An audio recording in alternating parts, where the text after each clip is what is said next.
switch to US. Not necessary. Oh, okay. The first topic is, and this is the only one that even has Trump mentioned, the last two was all purely about Biden. Would Biden be better than Trump going forward on COVID response? So coming into the second term, who would be better going forward on helping our nation to continue recover from the COVID-19 pandemic? I'll say it one more time for everybody in the back of the room who didn't hear me. Would Biden be better than Trump going forward on COVID response? I'm going to start, as always, in the top left-hand corner, this time with Pisco. Thank you, Dylan. So, unfortunately, much to Red, Gray, Blue's chagrin, it's hard to answer this question without making direct comparisons to the people, since the question is a comparison. Is Biden better than Trump? And on that account, I think Trump is an unmitigated failure in the past. And I think it speaks to his potential to be useful in dealing with the crisis going forward. So we all know about his lateness to the party with helping mitigate or prevent the exposure of the virus in the United States. Everyone knows we have one of the highest death rates per capita among the developed world. It's unacceptable. I think I would question anyone who denies Trump's incompetence and track record with the disease so far. Trump, as a person and as a leader, has lied about the extent of coronavirus, its lethality, what could be used to treat it, the helpfulness of masks, of social gatherings, whether or not hydroxychloroquine is an effective medicine. He hasn't been able to control a localized outbreak within his own administration, within the White House. I think that speaks to his ability to conduct and manage this emergency nationwide. His insistence on litigating the Affordable Care Act to get rid of healthcare for millions of people in this country in the middle of a pandemic. How can anyone say that, removing something like 20 million people from healthcare would be a good move in the middle of a medical pandemic? And then I think in the future, when remedies are secured, just because no one trusts Trump, people won't trust those treatments, I think. And for good reasons, because no one trusts anything coming out of Trump's mind. Biden, on the other hand, isn't like that. He has more trust with the people, more trust with me, certainly. He doesn't have this horrible negotiating strategy with Congress with respect to getting a bailout package. Trump has said, well, now I guess he's reversed it. He doesn't want to go forward on finding legislative bailouts anymore, when all economists and market participants want to have that kind of intervention by the federal government. So if you want a president who's pushing forward on bailouts, who's honest, who is not trying to get rid of healthcare for people, I think it's clear the choice is Biden on coronavirus. Okay. Next, we are going to go to CTV, Critically Thinking Veteran.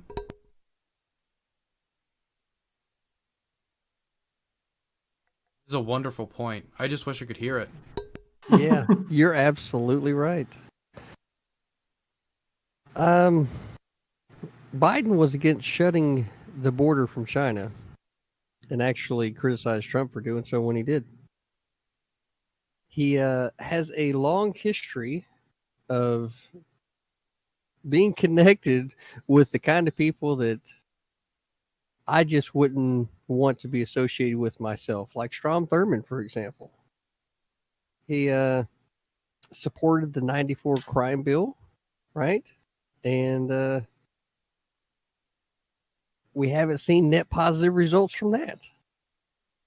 His behavior during the campaign, patronizing all kinds of people, but specifically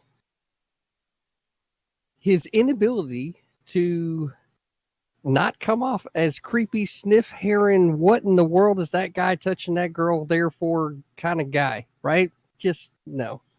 So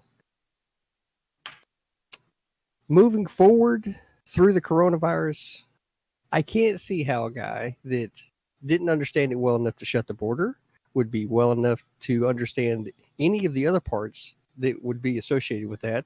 And he just doesn't have my vote. Okay, next we're going to pass it over to Red, Gray, Blue.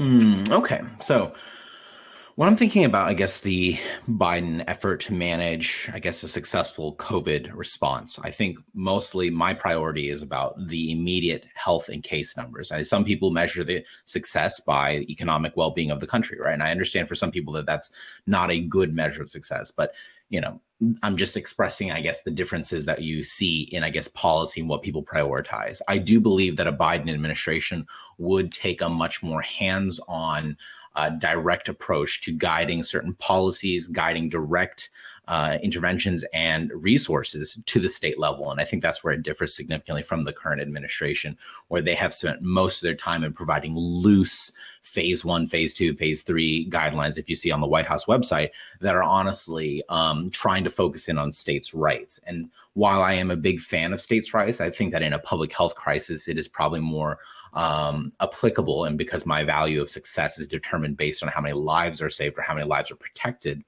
that I think that there is an argument that Joe Biden would do a very good job at doing that. Now, whether or not he preserves the economic well-being of the country in a long-term foreseeable fashion that we could, I'd say foreseeably in the next 10 years get through, I'm not sure, right? That is a bigger challenge that I think we're all, in all countries across the world, are going to have to deal with after this crisis. But in terms of lives saved, I do think that he would be much more organized and direct about how he responds to these issues. Okay, next I'm going to throw it over to Prime Kai. So, would Biden be better than Trump in responding to COVID? Biden is a person of nominal intelligence who's not in a coma, so absolutely, he would be better at responding to this crisis. Trump has botched this on nearly every single level. I mean, it would be laughable if it wasn't literally life or death. I think that Biden would take the most basic steps that other countries have taken, right? I think he would massively increase testing. I think he would increase contact tracing. I think he would simply have open communication with the states. I think he would give them support that they need financially, or at least try to, depending on what the Congress looks like.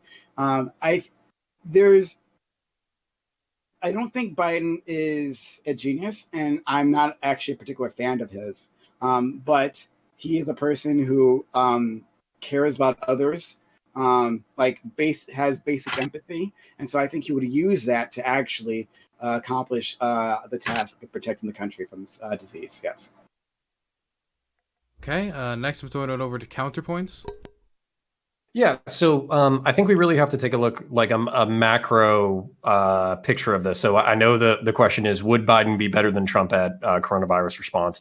I cast a begrudging vote for Biden today because in general, I think the Biden presidency is probably going to be less chaotic and crazy and shitty as the Trump presidency. But at the same time, basically, there's a utilitarian calculus that we have to look at with all this. So with the economic shutdown, you were talking about like roughly 30 million people being thrown out of work, maybe like 9 million, maybe 15 million at this point have regained their jobs. But you're talking about a whole lot of families who don't know where their next paycheck is coming from. They don't know where their money's coming from. They're getting foreclosed on. Even if they're going back to work, roughly 30% of their income is probably gone. And there's going to be health consequences as a result of that, unrelated to coronavirus. So suicides, alcoholism, drug overdoses, all that kind of stuff. So there's actually a utilitarian calculus of total amount of people who are going to be killed either by coronavirus directly or coronavirus from secondary effects like the economic effects that I just mentioned. We don't have that exact precise formula for who's going to die. Like, are more people going to die because of economic shutdowns, or are more people going to die because of COVID-19? So I think or how do we thread that needle where we actually have a middle ground between shutdown and fully opening the country that kills as few people as possible?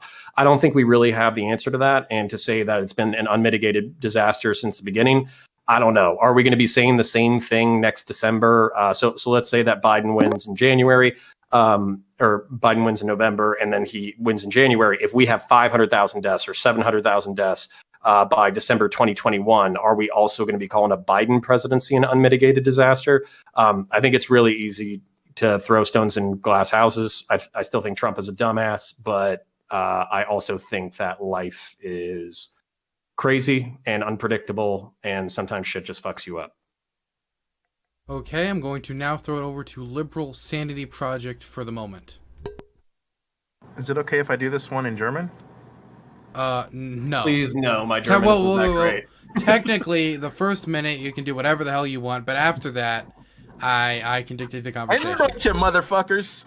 No. Okay, so I'm I'm gonna use my opening to like attack you, CTV, because I think you like just said like the dumbest shit in your opening, and this is a thing. So this is an MO with conservatives. Like conservatives, when they lack substance, what they do is they attack personality, right? And they don't have any of the grace for it. They don't have any of the polish for it, so they have nothing to provide. And that's basically what CTV brought to the table.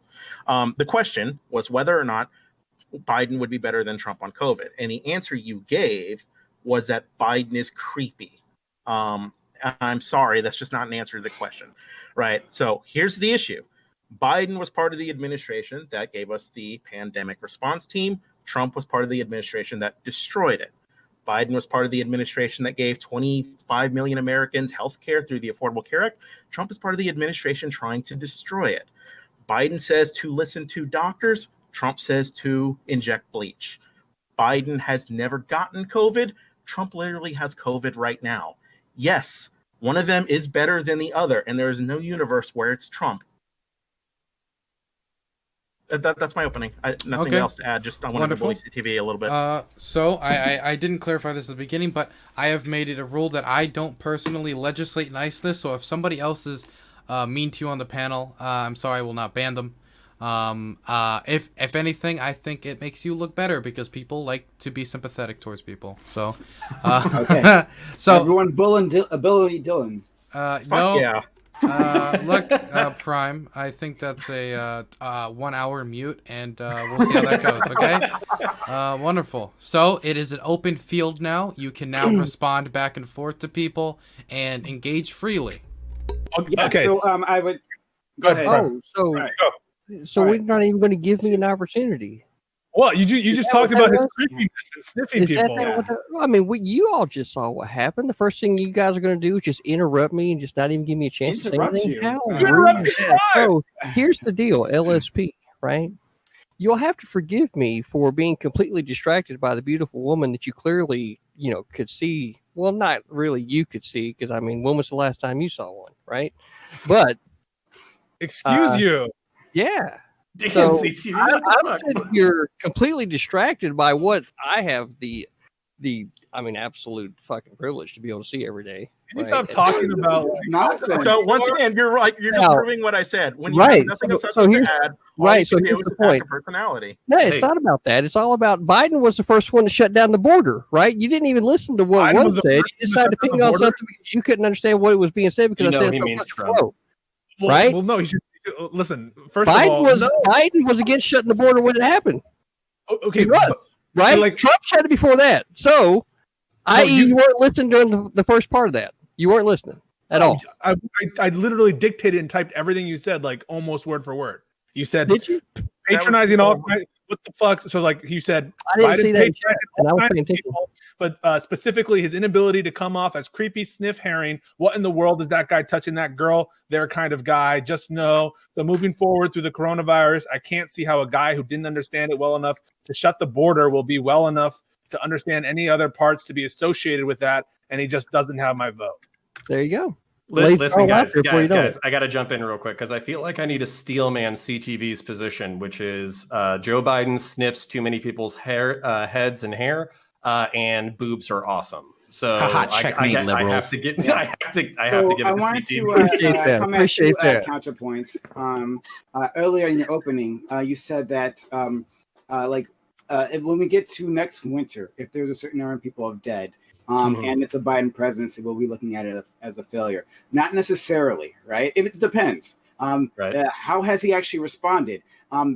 Because Trump has so thoroughly botched his response, right? The virus is nearly out of control at this point. So all he can do is put in certain countermeasures in place, right, and hope for the best. I would be looking at the processes that he's putting in place rather than the straight number of dead, because at this point, I'm not exactly sure what anyone can do, like the most competent person can do to actually get this virus under control. You understand that, right? Counterpoint. So You he's know, saying the time to do stuff Biden's not in that operable time where it would have been useful to do stuff. So, Well, see, but hold Or on, because literally we incapable hold on. of I got to be able to respond. So the thing about it is, what we're talking about really, like, culturally, is we're talking about globalism versus nativism. And like, up until the pandemic, globalism was kind of the cultural force that was winning out. We were talking about people being able to fly to any country they wanted to, whenever they wanted to. We were talking about, even during the pandemic, we had Democratic and Republican lawmakers basically arguing that we needed to keep shit open. And probably the reason why they were arguing to keep shit open is because they knew they couldn't shut it down without completely destroying the economy. So there are factors here that, like, we're kind of talking about, like, steering the Titanic. It's very difficult to basically move these fucking cultural and socio and global economic forces. Absolutely. I don't disagree that you have to weigh the balances of the economy. How come other countries have been able to do this successfully where we've tremendously failed? We spiked to like 14% unemployment, and we're still in one of the worst crises since like the Great Depression. And we have we have way more dead than comparable first world countries. Japan went into lockdown, had economic problems, and they still managed to like outperform us. Yeah, I mean, I still think there's going to be some like geopolitical and geographic, factors that go into this. So, for instance, like Japan being an island nation, not having heavy immigration, probably not, having a booming tourist industry, but probably not as big as the United States.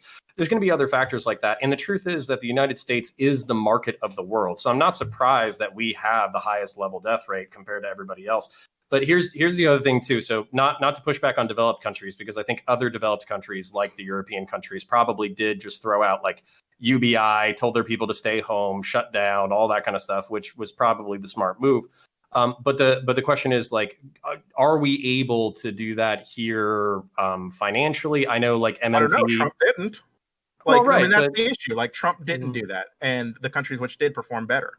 I'm pretty sure Europe is like the biggest market, or at least as a market is like one of the biggest GDP. They have a huge market. So your point about, is he here? I don't know. I'm still here.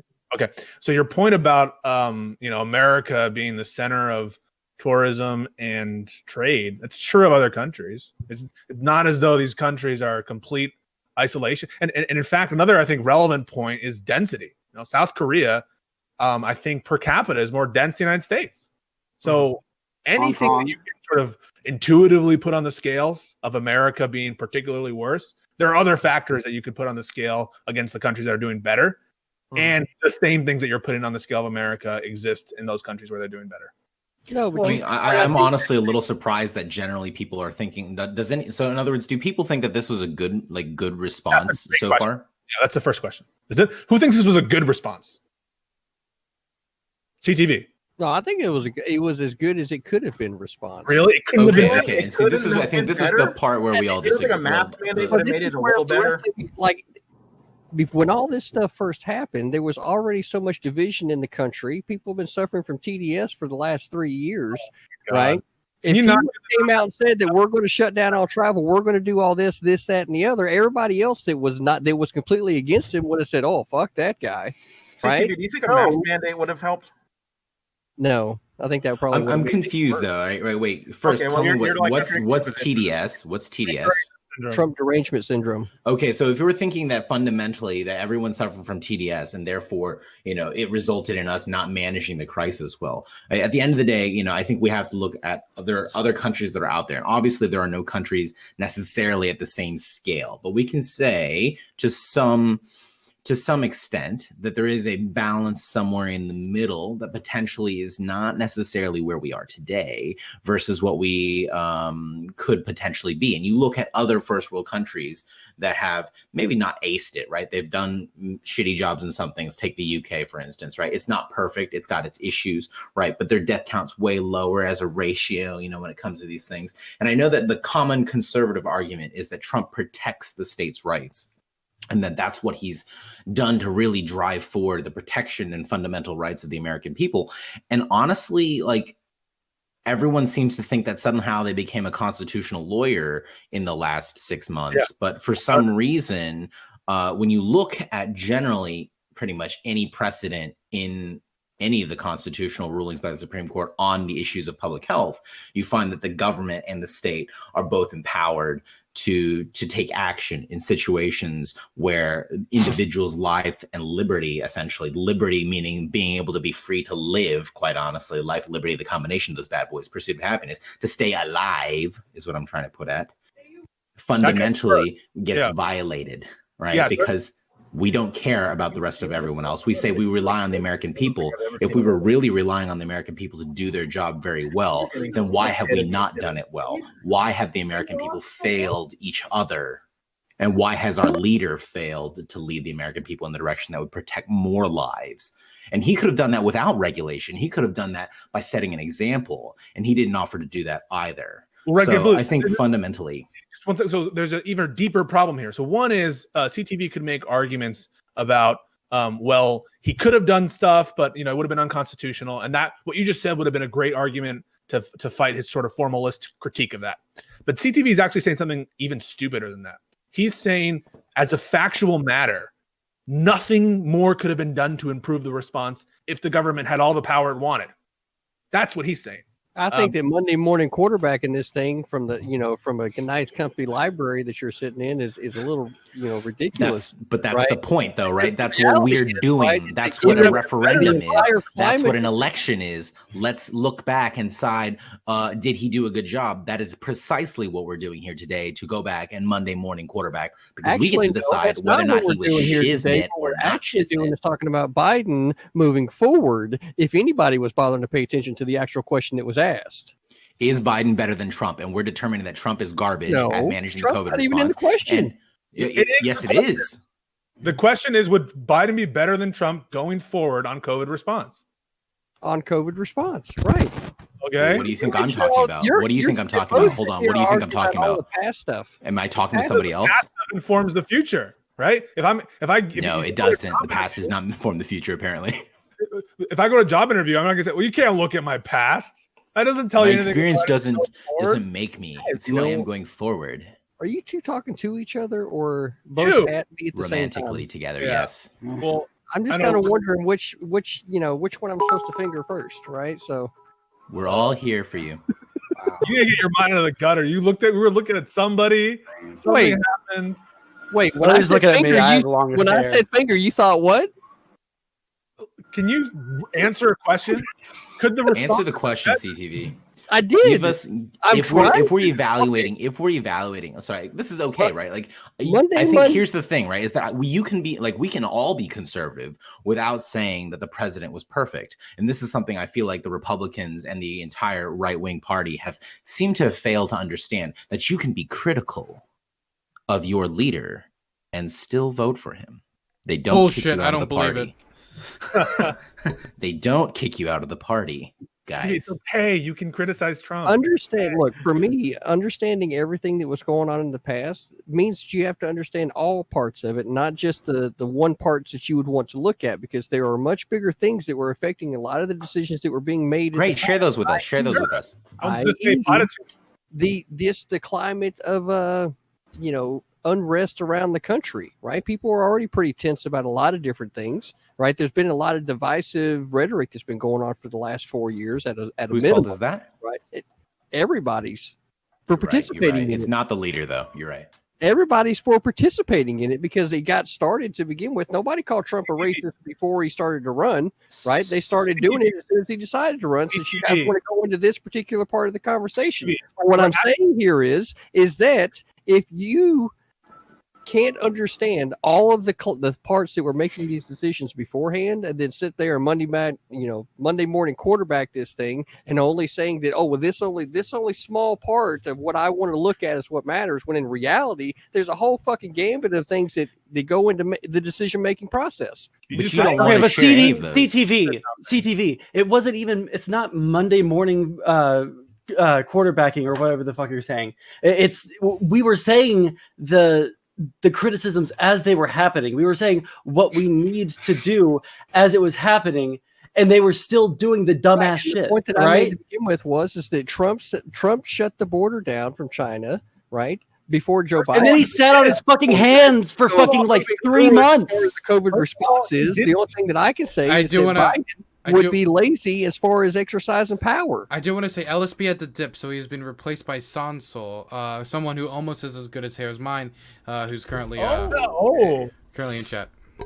See, it only looks like that because my hair is still wet. I didn't know that I was gonna have to look really good before I got here, right? Well, don't worry, you wouldn't have been able to do it compared to me. Closing the border to some. What's shutting down travel from a country? What does that mean to you? Well, what it means to me in this particular instance is you're stopping the spread of a virus, right? So shutting down the travel means that you're shutting down the host's ability to be able to spread that virus, right? I'm not asking in the context of the virus. I'm asking in general. What does it mean? Well, we're talking about COVID response. So if you're talking about exactly, but like what do you define as that? Is what he's asking. What do you call shutting down the border? Stopping international travel. Right, he didn't do that. He did do that to China. No, he didn't. Were able to come to the United States. Not all. So he didn't close down the border by your own definition. I mean, Americans are able to travel during that time. I had no issue trying to see if I needed to book a flight. They'd be like, "We're more than happy to have you, sir. Thank you for flying." And I'm like, Trump was no, right. I'm not going home. So there was Trump no was right. any international travel. Trump was incorrect. Sorry, Trump was correct to shut down, at least restrict travel from China. He was correct in doing that. What he should have also done was restrict travel from Europe. The strands of COVID that we got now, that's from Europe. That's where that came from. So if he had done both, and also like actually completely restricted travel from China, then we would be in much better shape. He didn't do that. He didn't completely restrict travel. He restricted somewhat, and he didn't restrict it from places where we were getting the virus from. Is the answer? So it's an over and under inclusiveness problem. Right. Oh, So at what point do you think? So you think that what should have happened is that for all the people that were in the country, right, at that particular moment in time, regardless of how much toilet paper they had on stock, how much food that they had, how much anything, right, you just want to shut everything down, fuck all the people, right, and that doesn't even come into any part of your consideration when it comes to when you're doing things and how you're deciding to go about doing these things, because at the first most responsibility is to be taking care of the people, right? Because you're the head of the executive branch. You share the people. Right. 215,000. He took care of it. You're right. You said Trump was super harsh right at the beginning, but now you're saying, oh no, it was just right. He wasn't harsh. He wasn't too harsh. So he's Goldilocks. It's a Goldilocks situation. So before you're like, this is an example of how. And there's a lot of things to consider, like how pissed off everybody was at the fact that he was even in office, right? So you got to take that into consideration. Right? It is relevant. So hold on. Can I ask a question riots breaking out all over the country, right? So it's all relevant. What you're saying then is that the president was so thoughtful and so considerate of the climate of the country and had so much prescience, honestly, to think about the economy and the issues that would have long term. And he was also not worried about causing a panic. And all these different things were just running through that wonderful brain of his, and that he found the Goldilocks solution that actually only resulted in only 215,000. You're right. It could have been 2 million, but it's just 215,000. So it's okay. And that he's actually balanced the economy perfectly. Yeah, if you save any more lives, Monday morning quarterbacking people's lives, because it very well could have been exactly what you said, RGB. Wait, right? so you have a question. Could have been that. Right, but in other words, really happy with this. Okay. One at a time. I want to hear CTV clearly now, because there are a lot of people talking at the same time. Yeah, it very well could have been just as bad as you laid it out there, RGB. It could have been 2 million people, right? And maybe the decisions that he made were the ones that needed to be made, considering all of the things that I've already laid out as possible reasons as to why some of the decisions that were made were made. Did he minimize that? So this is the least possible death. Look, I'm here to talk about whether or not Biden would be the right guy going forward in COVID response, and I don't think that he has shown the decisiveness necessary to try to make some of these real hard decisions that need to be made. And in a lot of particular cases, when it comes to a virus, it needs to be a hard and fast decision, and he hasn't shown me that type of decisiveness. You said Trump's response would have been better. You said that. So I'm asking you, is this the minimum amount of deaths that could have happened? Okay, hold on. God, talk to me right now, because I don't know how the fuck I'm going to get Pisco to understand that I'm not God. So you're unwilling to make that claim. You're saying that I'm not God. So no. CTV is willing to deflect on this. So can we just be critical of Biden now? Let's just switch to what was bad about Biden and realize that honestly, CTV is never going to convert his opinion that he can make a decision about things. He's actually being the ultimate indecisive critic right here. So honestly, it's like not having an opinion. Yeah, that's true. I mean, is anyone besides CTV? My opinion is that Biden would not be the right one to go forward. That's why we should move on to being critical of Biden. Yeah. So I wanted to ask something. This brings us back to the Biden discourse.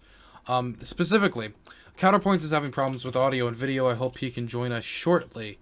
If not, I'll see if I can find a replacement for him. By the way, if you are typing, please do mute your mic. I appreciate that.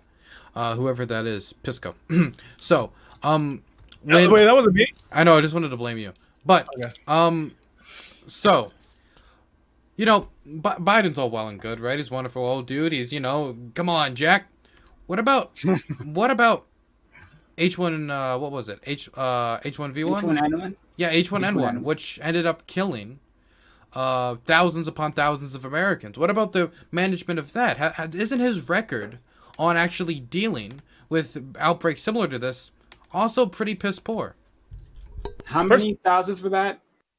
Exactly. You say thousands upon thousands, but how many thousands were that? Was it 100,000? No, it was not 100,000. 12,500.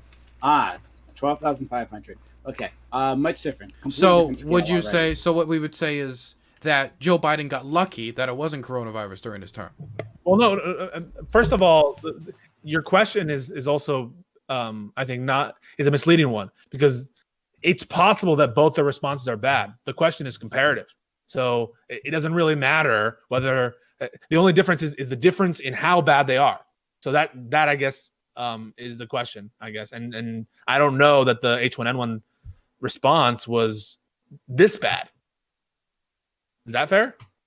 And you can consider the lethality of the virus. Sonsol's been right? waiting. Oh, okay. Sonsol's been waiting. Sonsol, over you. Yeah, well, when we're looking at the differences between the H1N1 response and Trump's COVID response, to be fair, I was really young when swine flu was going around. It took a cursory Google search to see that within 4 days of the virus showing up in the US, the CDC was working on a vaccine. So within 4 days, I'm already seeing a much better response already. And I'm just scrolling down this very detailed timeline of what happened. It seems that schools were being dismissed and shut down if there was even the possibility of someone being infected. People were being tested if they had any contact with anyone that had it. It seems that it was very, very quick and decisive for the H1N1 virus.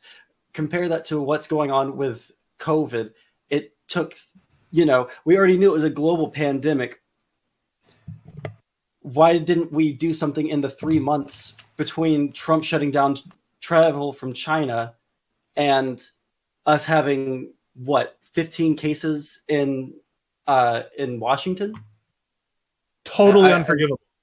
Totally unforgivable. And we know that not just that he should have done something, that he was aware of how lethal and dangerous this was. So there's a difference in that. So you can imagine a case in which Biden and the Obama administration weren't aware, right? Let's say that they weren't aware of the lethality of H1N1. Is it worse to be aware of the lethality of some disease and fail to act, as opposed to being unaware of the lethality of some disease and fail to act? I think it's worse to be aware of the lethality and then not do anything. I don't know. I'm willing to say that the response to H1N1 was garbage, right? I'm willing to say that. I'm happy to say that, and we're saying, boom, he's terrible. But I'm also happy to say that at the end of the day, if I'm going to compare the two and just say fundamentally, all right, I know deaths is a weird thing to use as this kind of measurement, but I'll skip that one, right? If we're going to compare the two At least I know that someone who has been through a pandemic and at least has gotten to observe someone mismanage a pandemic understands the backlash that will come from mismanaging the pandemic going forward. So at the very least, I can have the expectation that theoretically he would at least try to do something a little differently to try to make it work better for the people, as opposed to just accepting the status quo. Because honestly, I think the status quo right now isn't too amazing, because there are still cases rising and people are like, oh, it's not that deadly, don't worry about it. The issue still remains, is that you're going to have this crisis ongoing, and we're going to have to accept it in its current form, as opposed to a potentially better future. Now we argue, oh, is that potentially better future hypothetical? Of course it's hypothetical, but we want what's better. We don't want to sit here on our ass and just say that this is okay. It's the best possible response. We're good with just here. I mean, if CTV has that position as a philosophical matter, how can you ever compare anything to anything? You'd be like, oh, well, this, how can I compare how things would be if I didn't have this policy? Because I can't, I'm not God. I don't know what it would look like in that other world. So your position is, I think, ridiculous, CTV, that we suggesting that somehow we can't criticize a policy because we can't 100% prove what the world would look like in any other scenario. So, but what Dylan said. One quick thing before CTV says something. Right now, it looks like that our good friend Connor is having technical issues and looks like he might have to step away from the show. So it is 3v2. So I want everybody to be very conscious of that as the current scenario right now when engaging. So be sure to give them plenty of time to speak. We are trying to find a replacement. We just got like 3 to 4 cancellations in a row in the last hour, so you got to understand that I'm in a weird position right now. So yeah, if anybody would be willing to come on, Plethora, no, you cannot come on and LARP as a righty. That is not allowed. Okay, continue. I can be more righty. I can be more righty. I'll switch. No, I don't want you to be disingenuous. I don't want to argue with people who don't believe what they think. Yeah. I don't need you to act like Mike from PA. I just need you to be you. Okay. CTV. Okay, continue. Well, no, Dylan's point a minute ago was Biden's response to H1N1, right? 60 million people caught that, right? We don't have 60 million people that have caught COVID, right? Do we? We don't know. Well, that's right. That's right. We don't know, right? But we do have a more accurate number than the rest of the world has because we've been doing more tests than anybody else, right?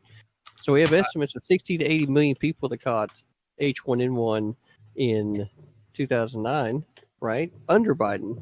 So it seems like that there definitely wasn't any kind of attempt then to try to control anything, which then still steelmans my argument for him being indecisive, because he definitely wasn't making any type of recommendations to the man that was in the seat, or the man in the seat that listened to him. And since they're along the same type of ideology, I can't see where he becomes decisive in that argument either. So going forward with this response, I feel like the man that has been in the chair and at least has experience with what we've been dealing with would be the man to continue to see us through this. I don't see this as any different type of situation where if you think that perhaps maybe there's a comparable situation to say like a World War I or II, you know, if we're right in the middle of this thing, changing leadership might be the worst thing that could happen. Okay. Hey, CTV, really quick. So if you don't think that there's any way that Trump could have known at the time what to do, that was the best way to min-max our response to COVID, right? So what do you think are the things that he could have done, right? What are the things that Trump could have done that would have made things better, do you think? Monday morning quarterbacking. Well, I would say that if I was going to criticize anything, I would just criticize the office of the president, because Trump is just Trump at the end of the day, right? What? You're saying that's not an answer. No, it's not an answer at all. all. I want to hear him elaborate on what he means by that. It's nonsensical. There's nothing to it. Criticize the office of the presidency. Let's figure. I just want to know what policies we could have done. Wait. I want to hear CTV elaborate on it.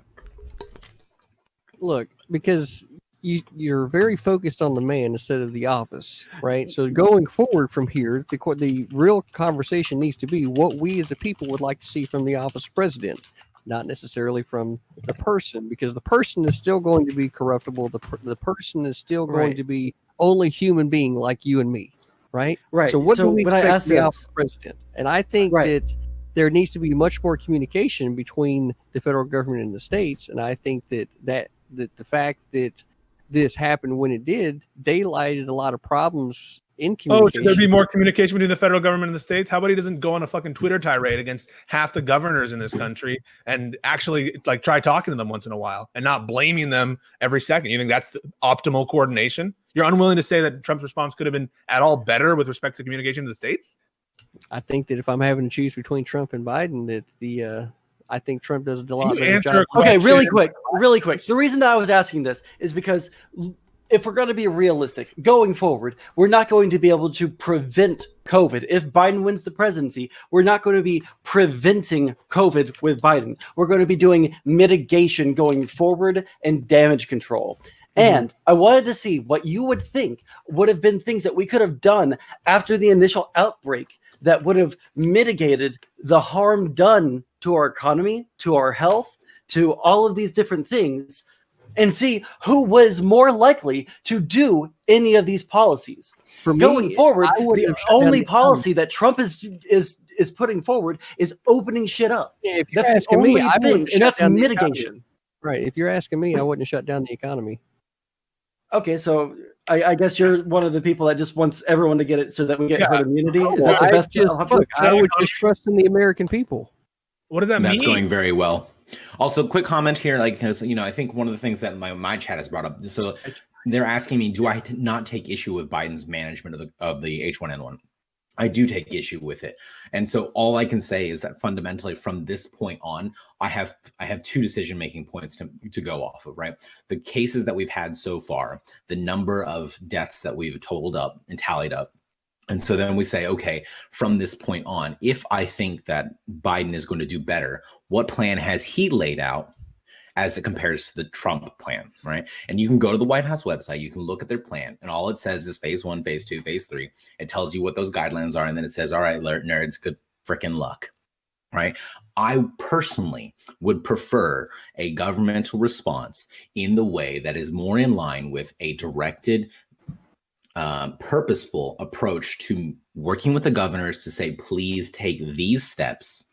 If that doesn't work out and that doesn't work well for the states, then that's a question of states' rights, and we go into a different issue, right? That is a different thing. But at least there's a plan out there that goes step by step on the Joe Biden website that talks fundamentally about how they will directly respond to it. They will put out certain X amount of testings. And Mike Pence said this yesterday. He said, the plan sounds the same. Well, that's weird. To me, the plan is not apparent, because I can't see the presidency or any of the government following through with that. And maybe that's just the mainstream media, and maybe I'm just blind. But at the end of the day, I'm hoping for an improved future. And what I'm hearing right now is an acceptance of what is currently. And your argument of, I'm not going to change management of the boat. Well, like, I think that's the point, right? Is we think the boat is under bad management. So we're actually going to start a mutiny here and say, we want to change the captain of the boat. So all hands on deck, let's vote. Right? Give me a moment. Lawyer, you may know a decent amount. Okay, not lawyer, even. Almost lawyer. You're a lawyer that's evolving possibly into a, you're like a lawyer egg. That the chicken is yet to hatch. Okay. You might know a decent. Become an eagle. Yeah, he's a little egg under the legal eagle. Look, you might know a lot about the law, but I'm the law of the land here. And when I start talking, we shut down. Okay, counterpoints. Is your audio and everything working again? Yeah, can you hear me now? Wonderful, thank God. I was looking fucking everywhere for a solution. Thank fucking God. Okay. Dude, no, I think it was on my end, but my wife is about to start watching The Boys, so we'll see how my internet holds up in the next 20 minutes. Wonderful. I was actually gonna watch you or ask you, Prime Keys, is The Boys one of the comics in those boxes? Prime Kai, and yeah, actually is. Awesome. It's amazing, and she's gonna love the episode. It's amazing. Okay, cool. Well, and she's basically going to walk in here probably in the next hour and then make fun of me for not watching it with her. So that's probably the game plan. So you've been gone for a little bit. I don't know how much you've listened while you've been gone. Mostly doing technical troubleshooting. So catch me up. It looks like we lost somebody and gained somebody else. Yes. No, he evolved. He evolved. Yeah, this is Sansol. The other person had to leave. Angle. The other person, funny enough, CTV had to go talk to his girlfriend, so he actually had to leave. Oh. So damn, you got checkmated on that one, didn't you? Good Well, for him. no, I don't think he did because earlier he said boobs are awesome, and by leaving to go look at boobs, actually CTV is completely correct, and we've all lost the debate. Mm. Oh damn! You know what? Mm. There it is. And thank goodness you're here. Checkmate liberals again. The conversation the conversation right now. Yes. The conversation. Yes. The conversation is currently in the area of, basically, it's kind of become a dogpile on CTV, sadly. But the conversation has basically become comparing Joe Biden's record on COVID to Trump's record on COVID, and specifically Joe Biden's handling of I always forget which number comes first, but H1N1, and if Joe Biden really would have handled the situation better when you look at his record with the handling of that situation. Sure. I mean, but that's the deep state at work. Like I was saying before I got cut off anyways, it's like this thing's a fucking Titanic. Like we're all acting like it's a speedboat. You can turn it on a fucking dime. That's not what's going on. There's federal agencies. They're federally funded. You know, they like even when Trump's not the adult in the room or not being an adult or whatever, there's other adults in the room who are doing shit. So that's where it's like, I'm not going to agree to this thing that basically like we took like a suicidal nosedive off of, the civilizational cliff in the past 4 years. But I would say that we took a hard shot at it. So This is idle talk. This is wrong. The president has enormous power and control over the agencies. And yes, there are officials there who are, consistent throughout the time.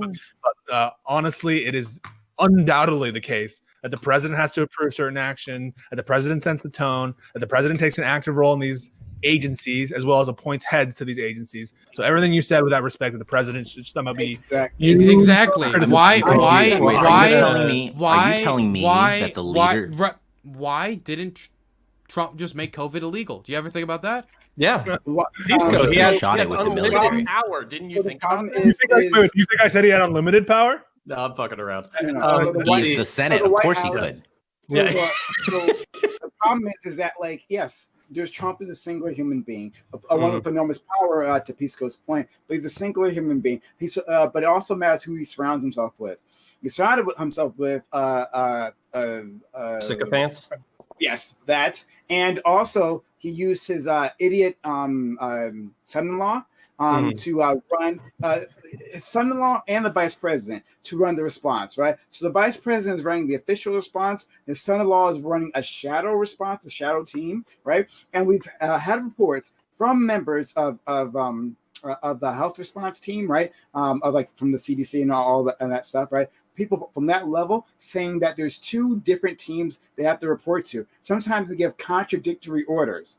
This is the leadership style of Donald Trump, a complete fucking disaster. No, he's a businessman. Everything is lean, operating smoothly. There has been no turnover in my company. It has been great. I do not carry massive loads of debt. I am an excellent businessman. I've had no businesses go under. This is how you run a government. By the way, the individual who's in charge is not responsible, very clearly. But as conservatives will point out, he's also the solution, even though he's not responsible. Even though he does nothing, solution. right? He's not responsible, but he is the solution. Yeah. Well, maybe not response is a response, right? Like maybe he just wants to open this shit up and let all the poors go work and catch COVID, and the ones who live, and the ones who die. Maybe that's his response. The question is, do you think that's a good one? That's how he lightens Social Security up, isn't it? So, I mean, at least have the courage of that conviction. Smart thinking. Shoot, man, I'm behind. The plan should have been, let's just, everyone for themselves. What? That's a good response, right? Well, this is America, right? Isn't it always everyone for themselves and shit? Like, are we in this position, or are you memeing? I'm curious. No, I'm saying we're a cannibalistic Darwinian society that doesn't look after our own. Are you? I can't tell if you're joking. No, I'm okay. I'm not making a prescriptive statement. I'm saying a descriptive statement. I'm saying, you understand the scope of social insurance in this country? We have on state levels, on federal levels, all manner of safety nets with all manner of different things. We have tort law in this country to help correct wrongs. We have no fault insurance in this country. So you're saying that the cannibalistic society is totally wrong as a matter of description? Look, there are thousands of there are programs you haven't heard of addressing things. That's what he heard. Look, that's what he heard. You know what? Progressivism achieved. Pisco, everything's good. You're right. We're a super caring society with redundant levels of care, and everybody takes care of everyone else. So progressivism achieved. I don't know what we're debating about anymore. What part of tell me what part of Social Security in your mind is cannibalistic? No, I'm okay. I'm being a little bit straw manny, but if you had an accurate description of reality, why would we need to improve anything? If you think that I said that this is the best, most optimal society, that we can't improve anything, that's CTV's position. I'm saying that description of our society as one that embraces cannibalism and anarchy is incorrect. Okay, and well, it's not in our pandemic response. Okay, well, okay, so let me back up and then maybe do your argument against our federal branch, which would be that we had a president who purposefully didn't deliver aid to the poorest among us. We had a whole bunch of Republican governors basically encourage poor people to go back to work before it was safe. A shitload. Our rich people are trying to slice up our social safety net when it comes to health care during deliver drugs in a timely manner. Like the funding or whatever was delayed in order to actually develop drugs. So you're saying, like, you kind of took a position that I wouldn't expect you to take, which I basically would have all these criticisms that rich people don't give a fuck about poor people in our country, and they don't care whether or not you catch COVID, and they don't care whether or not you live or die. All they care is that the numbers go back up. You think this is a point? I don't understand. So you're saying because there were problems you're making my point for me. You're saying that the response was a disaster. That's my point. We probably don't disagree on this. You kind of came at me a little crazy with it, Sorry. But no, that's fine. It's fine. It's the problem with having to help out CTV with tits being awesome and Joe Biden being creepy, but also not being a Trump dick suck myself. So it's, but I mean, that's the thing. Like, going back to like when I first showed up on the show or whatever, my utilitarian argument, there is like, if everybody responded perfectly with the exact amount of shutdown and the exact amount of reopening in the country, then that would actually be like, there would be a perfect number of acceptable deaths that we would be able to achieve, but we don't know what that number is. Sure, yeah, I agree. So a totalitarian shutdown that Biden is promising, but probably not going to deliver, would probably be bad in some ways. And then Trump reopening everything the way that he's promising, but not going to be able to deliver, would probably be terrible in a whole bunch of other ways. So like, we're analyzing it ex ante. So I agree with your utilitarian outline that it can't be the case that all lives are infinitely valuable and that we would spend $1 trillion to save one life. So I agree with that framework in principle. The problem is we're such an ex ante, and maybe if Trump had engaged in draconian shutdown policies earlier, then we wouldn't have this kind of somewhat less draconian shutdown for months and months on end. So it's a question, I think, of ex ante. What's the preferred policy response? And if you think, why are you talking about my aunt, dude? I need you to calm down talking about my auntie. She's a nice person, and I think that I'm done with this ex ante. All right, my uncle got divorced. Is not a problem. All right, we need to keep marriage out of this. Actually, for those of us who aren't lawyers, can you explain ex ante? So ex ante is like you look at the problem before, like, the information at the time that it's made, right? So at that time, perhaps you could have implemented some measure that we would call draconian, or we would call overbearing on freedoms, or overly burdensome for the economy, but it's for a short amount of time. And that durational, we suffer for 2 weeks, but we really have a handle on it. That is when the decision is made there. So that speaks to Trump's operational. Right. And that right there, Cusco, brings back up the point that I made, which is that the climate of the people, right? The tensions that were already across the nation from the last 3 years, all the different things that have been happening. If he would have came out and said, we need to shut down all travel, boom, right here, both the right and the left would have said, what the fuck is this guy even thinking? And right? Let me piggyback off of CTV too. This is actually this is where I've actually been incredibly alarmed by like progressives and lefties or whatever, basically like dick riding China's response to COVID. The only reason why you can have like a draconian shutdown where the entire economy shuts down, the country shuts down, people stay in their homes, like all that kind of shit. The only way that you can do that is if you have an authoritarian government. You can't do that in a liberal democracy. You can't do that when power is diffused. You can't do that when power is diffused amongst governors. Much harder in the federal system. I agree with you by nature of the fact they're separate sovereigns in some sense. But the president can be, first of all, he can be a leader with respect to Republican governors, and Republican governors will follow him politically, and the Democrat governors are inclined to do this anyway. And I also disagree with the notion that these shutdowns are necessarily antithetical to our liberal principles. I mean, we understand in this country that there are compelling purposes for which certain rights can and should be infringed. So, for instance, sometimes you have to infringe the freedom of speech. You just have to, because there's just such a need to do so. This is like, you couldn't have a more textbook example of a compelling purpose than a global pandemic. And I think, except for the fringe militia groups who are planning on kidnapping a governor one of these days, most Americans understand that. And you poll them, most of them are fine with it. And so I don't know what liberals and progressives you've been talking to, but at least the ones I've been talking to aren't looking at China as the way to go, right? We can understand that there's many levels of response, many different ways we could have responded, right? We chose to do it in actually the worst way, objectively the worst way. But there are other levels, from like hardcore authoritarian troops in the streets, get inside or we'll shoot you, right? There's levels to this, right? And other countries have explored those levels and had better results. So I don't know what you're talking about in terms of like worshiping China's response. Prime Keys, I've just been on Twitter. Yeah, Kai, please, Kai. Thank you. Wait, Prime Kai? Kai, yeah, it's... And then no plural? Yeah. Mm-hmm. Okay, all right. So Prime Kai, I just spent time on Twitter, which is my mistake. It is your mistake. No. Twitter doesn't represent the mainstream, Democratic impulse, big D Democrat. Neither do the Proud Boys, as a quick comment. True.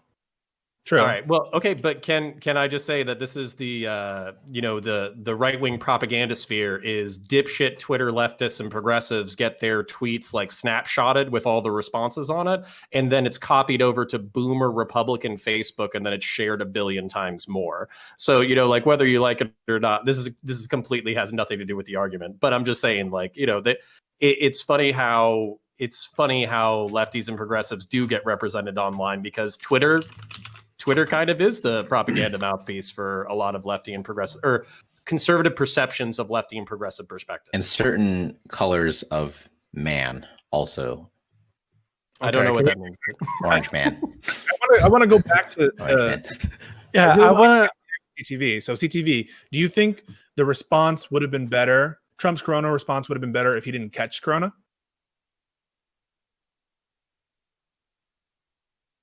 He's got firsthand experience now. Do I think that Trump's response would have been better if he would have caught it safe at the very beginning?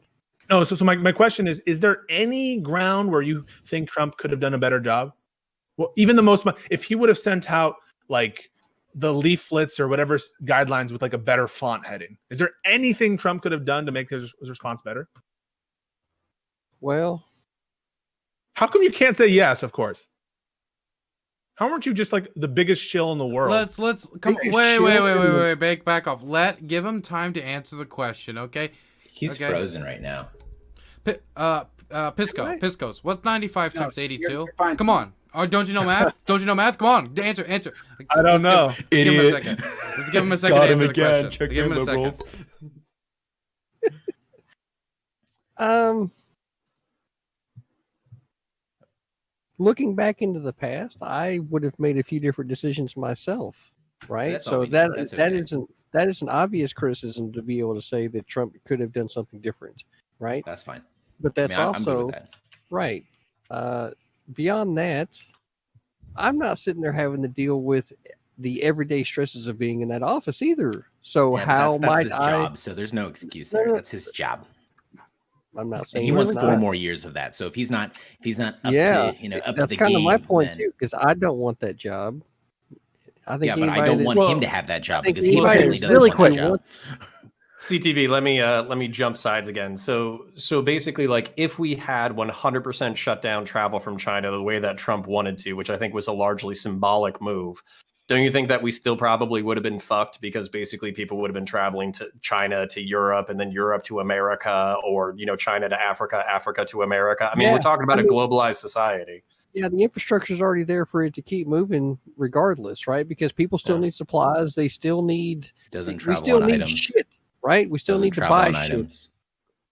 it still gets transported by people, does it Yeah, not? but they can still be quarantined. RGB, I think you could admit that it wouldn't be perfect. Well, nothing's perfect. Well, yeah, but I'm just saying in a globalized why society, point when it people out? are jet setting across the entire planet, it's very hard to control a pandemic. Didn't Matt I Damon recognize star- that. I live on an island. I What literally island? live on England. The UK, actually, because I know my English friends will make sure to point out that it's the UK. Nah, who Right. cares? England conquered them all. Except Scotland kind of did a reverse conquering, but hey, whatever. Hey. Look, at the end of the day, I think we're kind of going in circles here. I think there are areas for improvement. I think that people say, yes, obviously there's good things that could have been done better. I mean, there's no point, in my opinion, in rehashing what we think could have been done better. I mean, at the end of the day, you already think either Trump has done a great job and saved the world, and he is perfect. But I think there are plenty of criticisms that can be lobbed, and I'm sure there are plenty of criticisms that can be lobbed at Biden. But at the end of the day, I'm interested in a different solution based on what I've seen. And unless people can really explain to me how their solution is somehow, like, I don't know, really protecting the American people and has really done good things, tell me about those good things. Tell me about what has gone really well. And maybe, that's where I'm misunderstanding, right? I haven't seen so many bad things happening like around where I'm at. It's been pretty chill down here in Florida, right? I You're mean, right. The 210, they usually No, don't they're- pile them outside your door. no, you're not understanding my point here, right? Everything What does it else matter is when it's outside your information. door? Hold on, everything else. It's all right, Pisco, you got the rest of the show. Are you serious? Well, it doesn't matter what's behind your door, does it? I was about to say it's anecdotal versus statistical is obviously not, a great way to measure reality. No, my No, reality matters. Everybody else is so willing to just Monday morning quarterback this thing without having Okay, to deal with that's the yeah. office. I want to move it I away get from all the that, right? past. It's not like I don't understand every single part of that. And what we've already went over and discussed is that Biden's response for H1N1 allows 60 to 80 million people to catch this thing, right? Just as a spread. Luckily, it wasn't as bad as what COVID has been, but the spread has been reduced on COVID, right, to not be 60 to 80 million people so far. And H1N1 lasted for approximately, 19 months, right? So just using that as just say a marker, there's obviously going to be need to be a continued response. But the guy that has been there on the ground specifically for this case and has, at least in my mind, always been keeping the people in his mind. He made sure that the ship Comfort was there in New York Harbor. He made sure that when they were asking for supplies, that they got them. I mean, okay, so let me respond to that, right? Because I think this is something that I think fundamentally this is very strange amongst politicians, that essentially that if you ever put forward one policy, that somehow that policy defines your existence for the rest of your life. Because what we really love about Trump as a businessman, and what typically most people think is great about businessmen, is they come in, they're lean, they're nimble, they make changes, they pivot, they act, they move forward. They're like, bam, wow, this is how we should run government. It's so efficient now because I'm a businessman.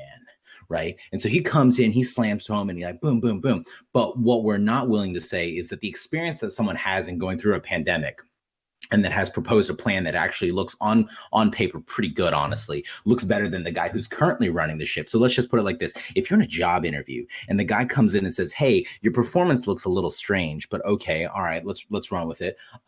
What's your plan to go forward and why should you keep this job? And then the other guy's like, hey, I'm interviewing too. Let me put forward my plan. And you're like, well, actually, this plan looks pretty good. This guy's plan is kind of like more of the same. When you're evaluating the candidate's performance and you're going through that business mindset, you're like, wait a minute, this current guy, I feel like maybe we should mix it up a little bit because I'm not feeling it. I'm not feeling the mad success that I keep hearing from the conservatives that we kept the jobs open. We saved America. Biden's going to take away your freedoms and he's going to destroy this country with COVID. And you're like, wait a minute, like that wasn't the exact same thing I heard in the interview, but hey, okay. Sansol, you're raising your hand? Yeah. Okay. So talking about Trump's response to it right now is kind of useless. We're never going to change anyone's mind. You either think that he did the best that he could with the information that he was given, or whatever excuses you want to give him, or you think that he's the worst fucking person in the world, and my opinion. So the question, as I understand it, was going forward, who's going to be better, right? And we have to look at what their plans are going forward, right?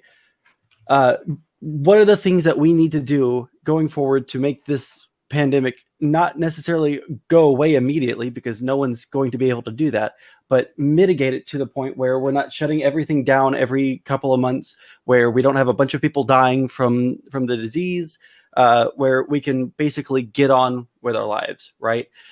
We look at the two different positions that these guys hold. Biden, the things that we need to do, testing, right?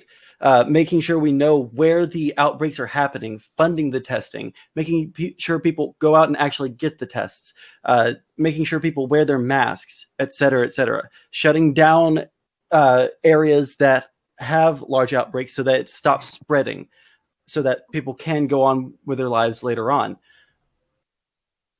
Yeah, Biden is more in that. Yeah. Biden is more in that camp, whereas Trump is just saying we need to open up now. When I look at going forward, whose policies are better, I'm going to pick Biden every single time on this. Well, say nothing going forward. One aspect of Trump's plan that I don't like, and I want an address to this, CTV, and maybe counterpoints. I don't know, but counterpoints doesn't sound like he's a big Trumper. Is Trump's insistence on litigating in the Supreme Court for the end of the Affordable Care Act, not just for the end of the individual mandate. He's trying to evaluate the whole law. That means people he's trying to do this. So when Kamala Harris said that during the debate, that it is true. He's making the argument in federal court and the Supreme Court that the entire act is unconstitutional, and he's trying to get rid of it. That would include the under 26 having coverage. That would include pre-existing conditions. That would include the individual marketplaces. Can you justify that, CTV? Let me just jump in real quick, just so I can kind of maybe do a little centristy thing. So to answer Sansol, basically in order to evaluate like whose answer is better, Biden's or Trump's. So I think that this is the exact answer of it. Biden is probably going to save more lives from COVID-19 because he's going to do more shutdowns. He's going to mandate masks. He's going to set the tone. He's going to direct the governors to take care of everything. Basically, he's going to reduce deaths from COVID-19. But if he does more aggressive shutdowns, then there could be economic impacts that, like I said, from the utilitarian standpoint, could cause secondary deaths that we just don't know how to calculate or how to understand, or it's shit that we're not going to understand until after the fact. When it comes to Trump and it comes to opening back up, basically he's going to kill a fuckload more people when it comes to COVID-19. So that's kind of this, it's not just a question of optics, it's a question of pragmatics. And I'm going with Biden, but for a better response. But at the same time, we're just not going to know until we get to the after the fact. And then to address Pisco's argument really quickly, ripping up the Affordable Care Act, I actually think like conservatives and the right wing needs to completely rethink their arguments about privatized healthcare. Most developed countries have public healthcare. They haven't fallen apart. They're not dying. They're not shitholes. So despite all these arguments against public healthcare, it's actually kind of stupid. And Andrew Yang actually had one of the best arguments for public healthcare, basically being that private healthcare, job-based healthcare is a drain on the economy. People do not take risks because they don't want to lose their health insurance. They stay in jobs they hate because they don't have health insurance. They contribute economically in ways that are not the meeting of their full potential because they're afraid of the health consequences as a result. So I would actually like to see a complete shift for the Republicans, but the reason why you're not going to see that is because Republicans are it's the party, it's the business party. You're not willing. Okay, and really quick, can I respond to what you said in regards to what I was saying? So when we look at saving lives versus destroying the economy, right? Mm-hmm. The one reason that our economy is so fucked right now is because there's so much uncertainty. We cannot keep doing the cycle of opening back up, shutting back down, opening back up. We need to shut down for a long enough time so that when we do open up, we don't have to be super fucking worried or uncertain even if we're going to shut down again. We need to nip it in the bud. That's why Biden's plan is not only better for saving lives, it's also better for the economy in this aspect. It's not just one or the other. This does both of those things. It's just really short-sighted. I disagree with that, actually. because I don't. Well, one, Biden has not proposed locking down places. He says, let's look at the science and see how many people will look at regional or local lockdowns. Right? It was very different than just saying a lockdown, right? Because like UK has gone through like a 3-month lockdown and it has been absolutely shit. But at the same time, their economy is massively now in debt to our uncle Rishi Sunak, who now is the man who is just doling out money on a nonstop basis. Even Jerome Powell thinks that we need to keep doling out money and that we're going to have to build the debt crisis. It doesn't matter. It's going to have to happen. So I think it's important to clarify that Biden does not push for a full lockdown, right? But at the same time, I do agree with you, Sansal, that I think there are implications here to having a clear path forward as to where we will be in terms of cases. And this is why I said earlier, the analogy around the interview, that if you're looking at it and you say 2 plans, what are you giving me here? I got one dude who says he's got his plan, one dude who says he's got another one. I at least have some relative clarity with the Biden plan. With the Trump plan, all I see is phases, and these phases don't say when they're happening. They don't say how we're getting there. They say generally you should see cases going down over 14 days. Wow, such stats, much guidance. Thank you. Thank you, God. I didn't know how to do that one. Case go down, stock market go up. Can I get an answer, CTV, about the Affordable Care Act?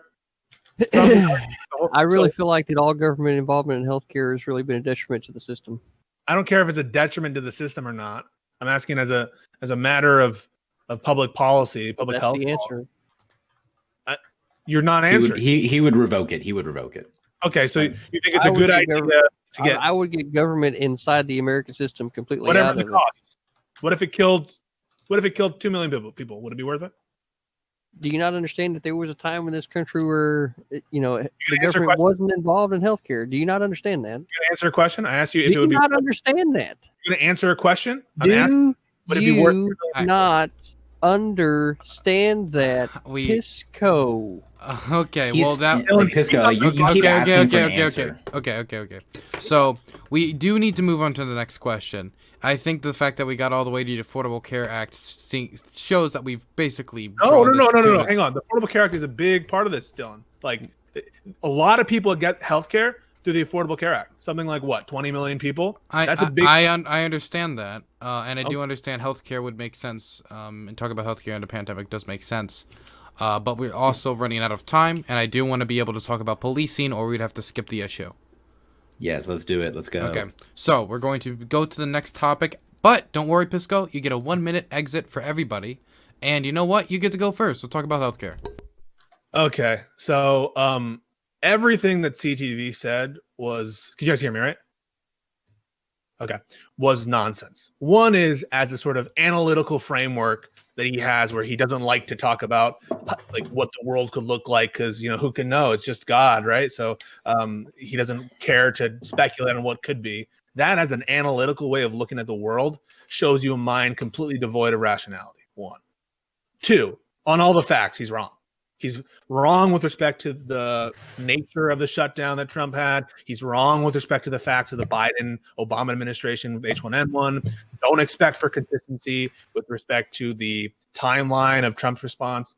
And don't expect with any sort of substantive criticism of Trump at all. He was unwilling to say that the response could have been any better, even given all of the sort of problems he laid out of information at the time. We know that Trump knew that it was a dangerous, deadly disease. We know that because he's on tape saying it. So I think CTV has done a disservice to the Trump side tonight, both from a substantive and analytical framing standpoint. That's it, I guess. Wonderful. Next, CTV, do you want to go now or do you want to go last, since I think a lot of these might be possibly directed at you? I think last would probably be good, Dylan. I'd appreciate that. No problem. Okay, next we're going to go over to red, gray, blue. So I think that it is reasonable to say things that if you were a conservative, that you were to go into this and say, I think fundamentally that Trump protected states' rights.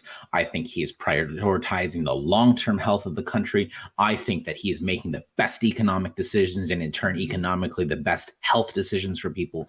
However, I'm not really hearing those arguments, right? You can frame the Trump solution in a very positive way to some people, right? And it can really appeal and resonate. But like I started off with at the beginning was I focus on, do I measure success by number of lives saved? Now, versus a ethereal, hyper conjectured idea that somewhere down the road that definitively we can say that maybe economically we saved more lives. I'm not willing to take that dance long term, because I think that fundamentally, if you looked at any major American crisis, i.e. Great Depression or any of the stock market crashes, you see the government respond, get involved. It is the role of government to protect the health and well-being of the people. And I think that fundamentally that it could have been done better. I'm not saying Biden's perfect. I'm not saying that the Trump is completely wrong, that there may be some strength to the economic argument. But what I'm focusing on is that it could have been better. And I think that someone who has managed a pandemic, a health crisis, what I'm going to call it H1N1, I think it was a pandemic, I think could have done it better going forward at this referendum point now. I am willing to say, I think Biden has a better plan, and I'm willing to take a chance on that plan. Okay, next we're going to throw it over to Prime Kai.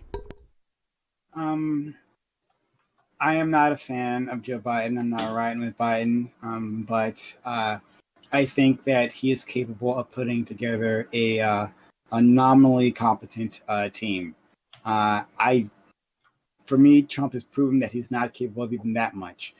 So I am confident that if it's between those two people, those two managers of our economy, of our country, that Biden will be at least nominally better than Trump.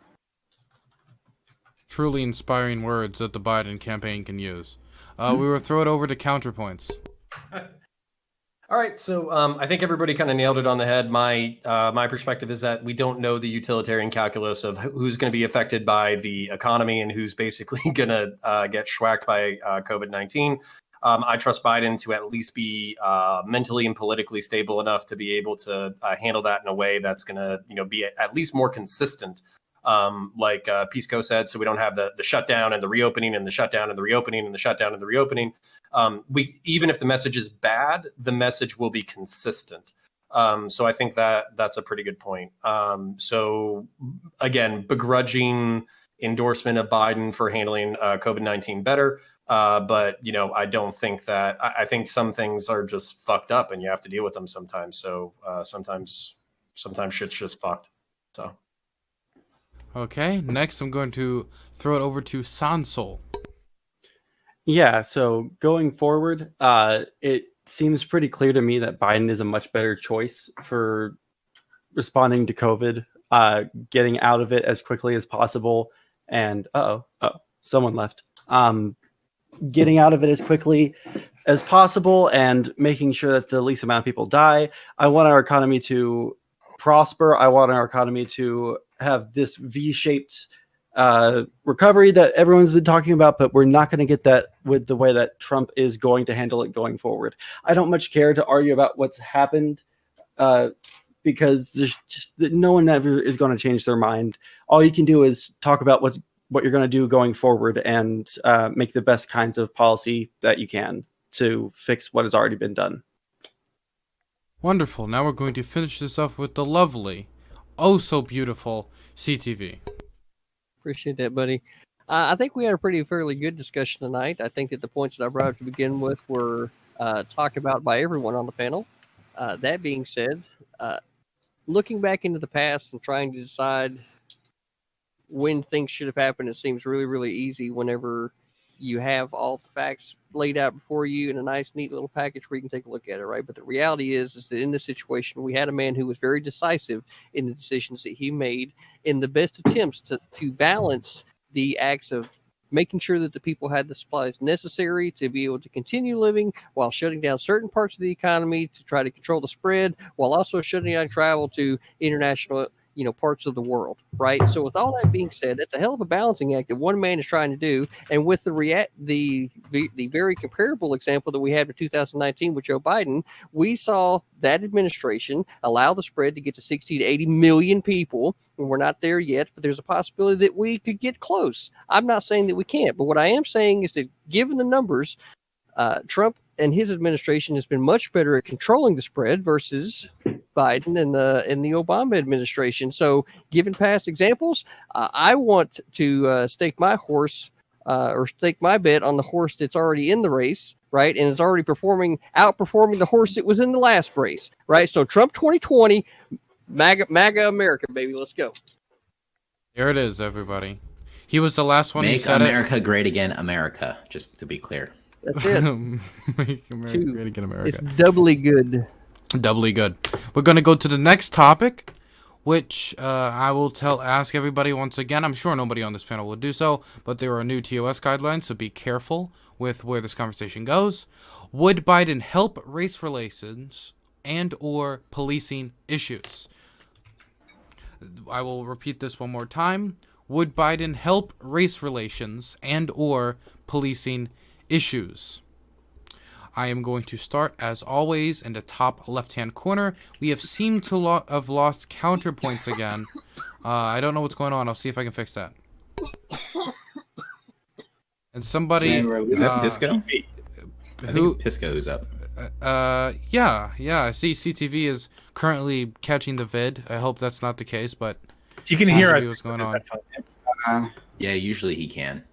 Pisco, I think you're up, bro. You're top left, I was right? just medicating. I think it's God striking back against MAGA chuds. Am I up, Dylan? I don't know. Yes, you are up. Okay. So the question has to do with race relations and or policing issues. So one aspect of this issue is relations. And so in some respects, it's not just policy matters that are up for discussion. It's also the perception of policy matters and the perception of the candidate themselves. So with that being the case, the comparison to Trump and Biden couldn't be more stark.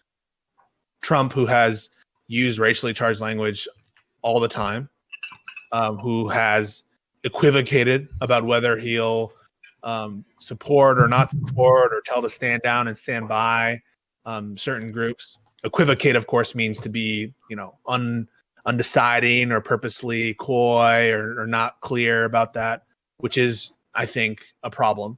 The fact that in some situations he says he denounces them when he's really forced to doesn't mean that he's not equivocating on it. Biden, I think, has more bona fides with the African American community. I think Biden is less likely to or is less likely to make racially charged remarks. And I think he's more likely to lessen the enforcement of the drug war, which is a big problem with policing and race relations. I think Trump's federal policies with respect to the Department of Homeland Security, among other federal law enforcement, have been really, really bad. The use of CBP in a lot of these riots, I think, has aggravated tensions, to say nothing of his policies with respect to just the Justice Department in general and his own personal need to get involved in federal prosecutions and to lessen people's trust in our policing and institutions. And I think Biden finally, recognizes the need for reform in a lot of these areas to the extent that federal reform can be sought. So I definitely think that Biden on the whole, on every level, would be better for race relations as well as policing. Okay. Next, I'm actually going to do left then right, so we can have just some yin and yang going on. I like to switch it up, let other people not have the same period. So we're going to start with Prime Kai, and then after it's going to be Sansol, then CTV, Red, Gray, Blue, Counterpoints. I need to go clean a dish, and I just remembered I need to go medicate one of my cats who's sick. So can everybody follow the rules that I set out for the 1 minute intro? Nobody interrupting everybody. Now that I gave you the order, right? I'll take over moderating duties, Dylan. I got you, buddy. Got it. Sansol, you can take over moderating duties for me. Okay? Wonderful. Thank you so much. Okay. So, will Trump, without a doubt, has damaged race relations in this country? I mean, without a doubt. Like, he has surrounded himself with white nationalists.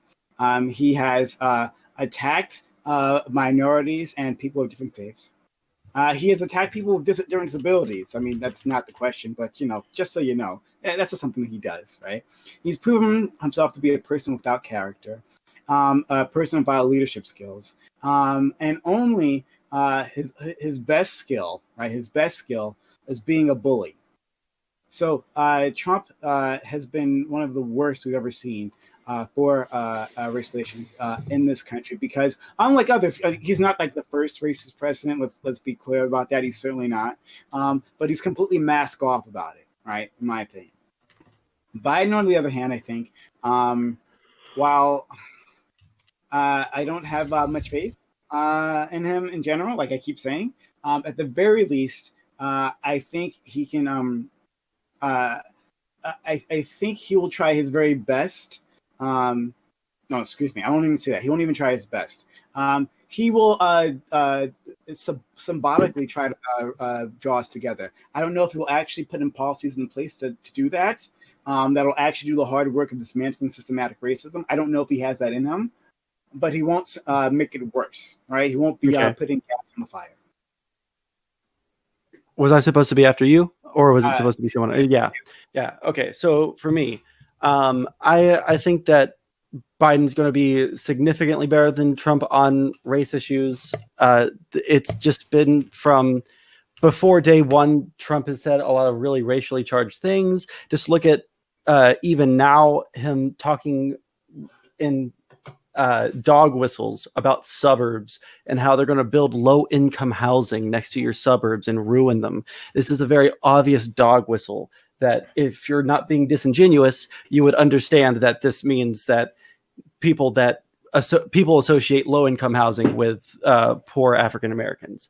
I think that Biden is much less likely to use that kind of language. I think that in terms of policing, he will be a lot better in terms of making sure that police aren't over militarized. He wants to put money into training so that there's more racial sensitivity training and making sure that there's less shows of force. Okay, and that was my minute. So next is red, gray, blue. So actually, I think that the question, if I'm going to read from Discord, is not the comparison of Trump Biden. Actually, would Biden help race relations or policing issues? So to Pisco, who is so correctly doing a comparison earlier, I would like to point out that this is not a comparison.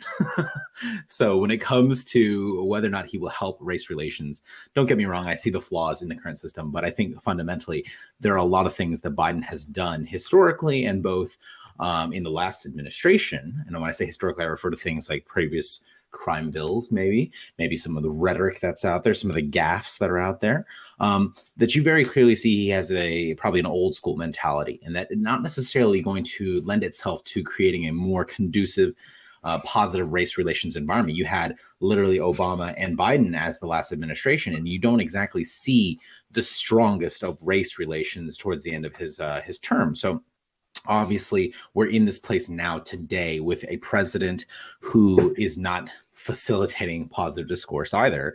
But how did we get here? We had 8 years of supposedly positive race relations and positive improvements, and Biden was unfortunately at the helm at that time. So there are plenty of examples that we'll probably dive into, but it is not a comparison game. It is critiquing of Biden himself. Okay. Next is CTV. I don't think that moving forward from here that Biden would be better for race relations at all. I think that along the campaign trail, he has said a number of things that have been questionable at best. There's a lot of different ways that people can choose to justify their use, which I know they do. But considering his 47-year career in the Senate and his position that he was in, he could have done a lot more than what he did. And his past relationships that got him to where he was, with regard to Strom Thurmond, definitely don't paint the history of somebody that I feel like would be better for race relations moving forward. So, okay. And last is counterpoints. Okay, I've returned. Who has yet to go? Counterpoints is last one. Got it. Counterpoints. He's just sitting there, apparently. Counterpoints. Can you? You're free to go. He's meditating. Anytime, buddy. Oh, I think he's got. Yeah, Oh, yeah, he has something audio going on. problems. Okay. So until then, if it's only counterpoints, then we're free to. Yeah, dude, you need to go. Counterpoints. If you can hear us. Yeah, if you can hear us, you can go. Or is you having audio problems? Yeah, we're not hearing you. We cannot hear you. So that's the problem. I think he knows he's writing something down. Okay, Oh. I don't think Okay. he can communicate. Like, this is very confusing. Okay. Okay, yeah, restarting stream. It's- I'm gonna wait he's- here. But instead of a meme- don't worry. I got it. I figured I it got out. one. I figured it out. Instead of a meme, he's a There we mime go. right now. Okay, I got him. I brought him in. He's in the Discord channel, and we were all talking shit. Yeah. Counterpoints. Don't worry. I gave you permissions. You could have just entered. Oh, I have no, dude. I'm such a fucking boomer. I have no idea how to do any of that shit. It's okay. No It's worries, endearing. All right, give me a too long didn't read of the shit talking. I wasn't here because I was medicating my cat. Simply put, people think, like the conservatives and myself think that, well, I think that's just CTV and myself think that he's not perfect for race relations. And then, well, Prime, Pisco, and Sonsol made comments that were critical as well, but not, they were more on the better than Trump side. Yeah, well, I mean, fucking, of course. Like, who? Goddamn. Like, okay, hold up. Are we saying that Trump is going to be better at race relations than Joe Biden? No, that's not the question, though. That's the point, right? That is give me not the question today. The question is Biden going to improve Because I can- race relations or policing issues? It is a comparison. It's improve it, and if improving it is improve it from what? Okay. Would Biden help race relations or policing issues? Okay. Will, yeah, sorry. You got the question. Nobody Yeah. else needs to throw equip in there. Okay, you can go. Okay. All right. No, and that's because both parties profit from the status quo, which is fucked up, and we shouldn't let them profit from the status quo. So if you wanted a dedicated voting base or whatever from Democrats, all you have to do is call cops pieces of shit. And if you wanted a dedicated voting base from the right for the more racist people, then you could just call black people pieces of shit until the cows come home. And basically nobody has to argue in order to actually fix anything. But there's actually plenty of very real solutions to these problems when it comes to police reform. But the question is whether or not we're actually going to execute them. I'm hoping Joe Biden would be interested in executing some of them, but the question on whether or not it's actually going to get improved, I mean, I don't know, that's tough for me. So, What do you think would improve? what? If you're done. What do I think actually would improve? Okay, ending the drug war, decriminalizing marijuana, universal body cameras, federally funded and mandated for every single police department inside the United States. Who's more likely to do that? Of course, Biden. But the question is whether or not he's going to. Well, I would like to let's see him finish the question first. Yeah. So okay, and then here's an idea. So little shout out to Vosh, an independent. This is one of the ideas that he hasn't seized upon, but he brought up randomly that I thought was fucking genius, and I'm gonna keep repeating it until it catches on. Basically, the military has a uniform code of military justice. There should be a uniform code of law enforcement justice, an independent judiciary, an independent code of laws, an independent investigative branch, whether that's at the state level or the federal level. That way, there's a whole host of benefits that I could get into, but basically every single one of the things that I just listed would significantly improve race relations, would significantly improve law enforcement, and it's something that I think you could get bipartisan support for. I'm so surprised to hear you say that. I'm sure CTV you have so much to say about obvious federal encroachment into the domain of state police power. I'm sure you have something to say about that, right? Yeah, like no, like I've been there. I would do not honestly want police officers to start acting like military personnel. That's not what he's Do saying. or don't. It's like he didn't say he wanted to act like military. Do not like. Yeah, look, that I get had they get. nothing to do with it. He didn't say he wanted to be like military people. It has a lot to do with it, right? I mean, He said he wants a No. uniform code of conduct with a centralized processing to handle situations. Yeah. Among Standardizing the criminal code is what he's saying. he didn't say he wants them to be in the military. So it's hold on. different, man. It's CTV, let me explain it, and then you can see if you object to it. Okay. So so for instance, right now, if a cop is going to get convicted, let's say he literally goes into a 7-Eleven and he steals a candy bar, and they catch him on camera stealing the candy bar, and he actually gets charged by the state attorney's office, and he's risking jail time because, you know, basically the state attorney has a hair up his ass and wants to convict the cop. If that cop goes to jail or is about to go to jail for petty theft or larceny, chances are the judge, the jury, the state's prosecutor, all that kind of stuff, they're going to be sympathetic to the cop because they don't want to send a cop to general population jail. They don't want him to risk getting like hurt, murdered, killed by the general population. So they're not going to convict him of that minor crime. So what happens is you have cops who are unable to be prosecuted for minor violations of their oath, like lying, theft, planting evidence, all that kind of stuff, because anytime that they're incarcerated, it's a potential threat to their life. So the state attorneys pull punches. If you had an independent investigative division, whether that was at the state or the federal level, if you had an independent code that was basically like, hey, theft or lying under oath for a cop is more serious than as a civilian, because you are taking an oath to serve the general public and you're violating that code. But when you go to jail, it's not necessarily a threat to your life, because we're not going to stick you in general population. We're literally going to stick you in an independent jail with other cops who have violated their oaths. So you can actually impose real sentences, whether that's for manslaughter, petty theft, lying under oath, or anything like that. And you can actually have an independent investigation of the scenario. So right now, just even going back to Breonna Taylor right now, what you have is you have a state attorney and a judicial system that is invested in protecting the police officers who are involved. You also have a public that is crying out for blood in scenarios that don't necessarily make sense. Making the investigation and prosecution of law enforcement officers wholly independent of the local judicial system is actually a way that you could get real justice, real convictions, real time served for real violations. This is why it's That's a horrible my idea. pitch. This is why it's a bad idea. I've actually got it, Pisco, if you just want me to have it. Well, no, because you're going to say something silly. Oh, come on, man. Go Come for on, it. man. Let me pull the Let's Biden take move. turns Come on, saying man. silly things. Right? So, Sorry, guys. counterpoints, because you were talking to me, man, so I was trying to get into your thought, right? So the problem that I see with that, with regard to, like, say, the rights of the police officer being able to be exploited by other citizens in, is that perhaps maybe there's somebody that would particularly want to, say, get a cop locked up inside of the system. They know it's separate, etc. I mean, they're going to be held to more accountability for stupid shit. So then they make it to where then this local cop, say, in a rural community that's not a part and hasn't really been a part of the much bigger one that's outside of here.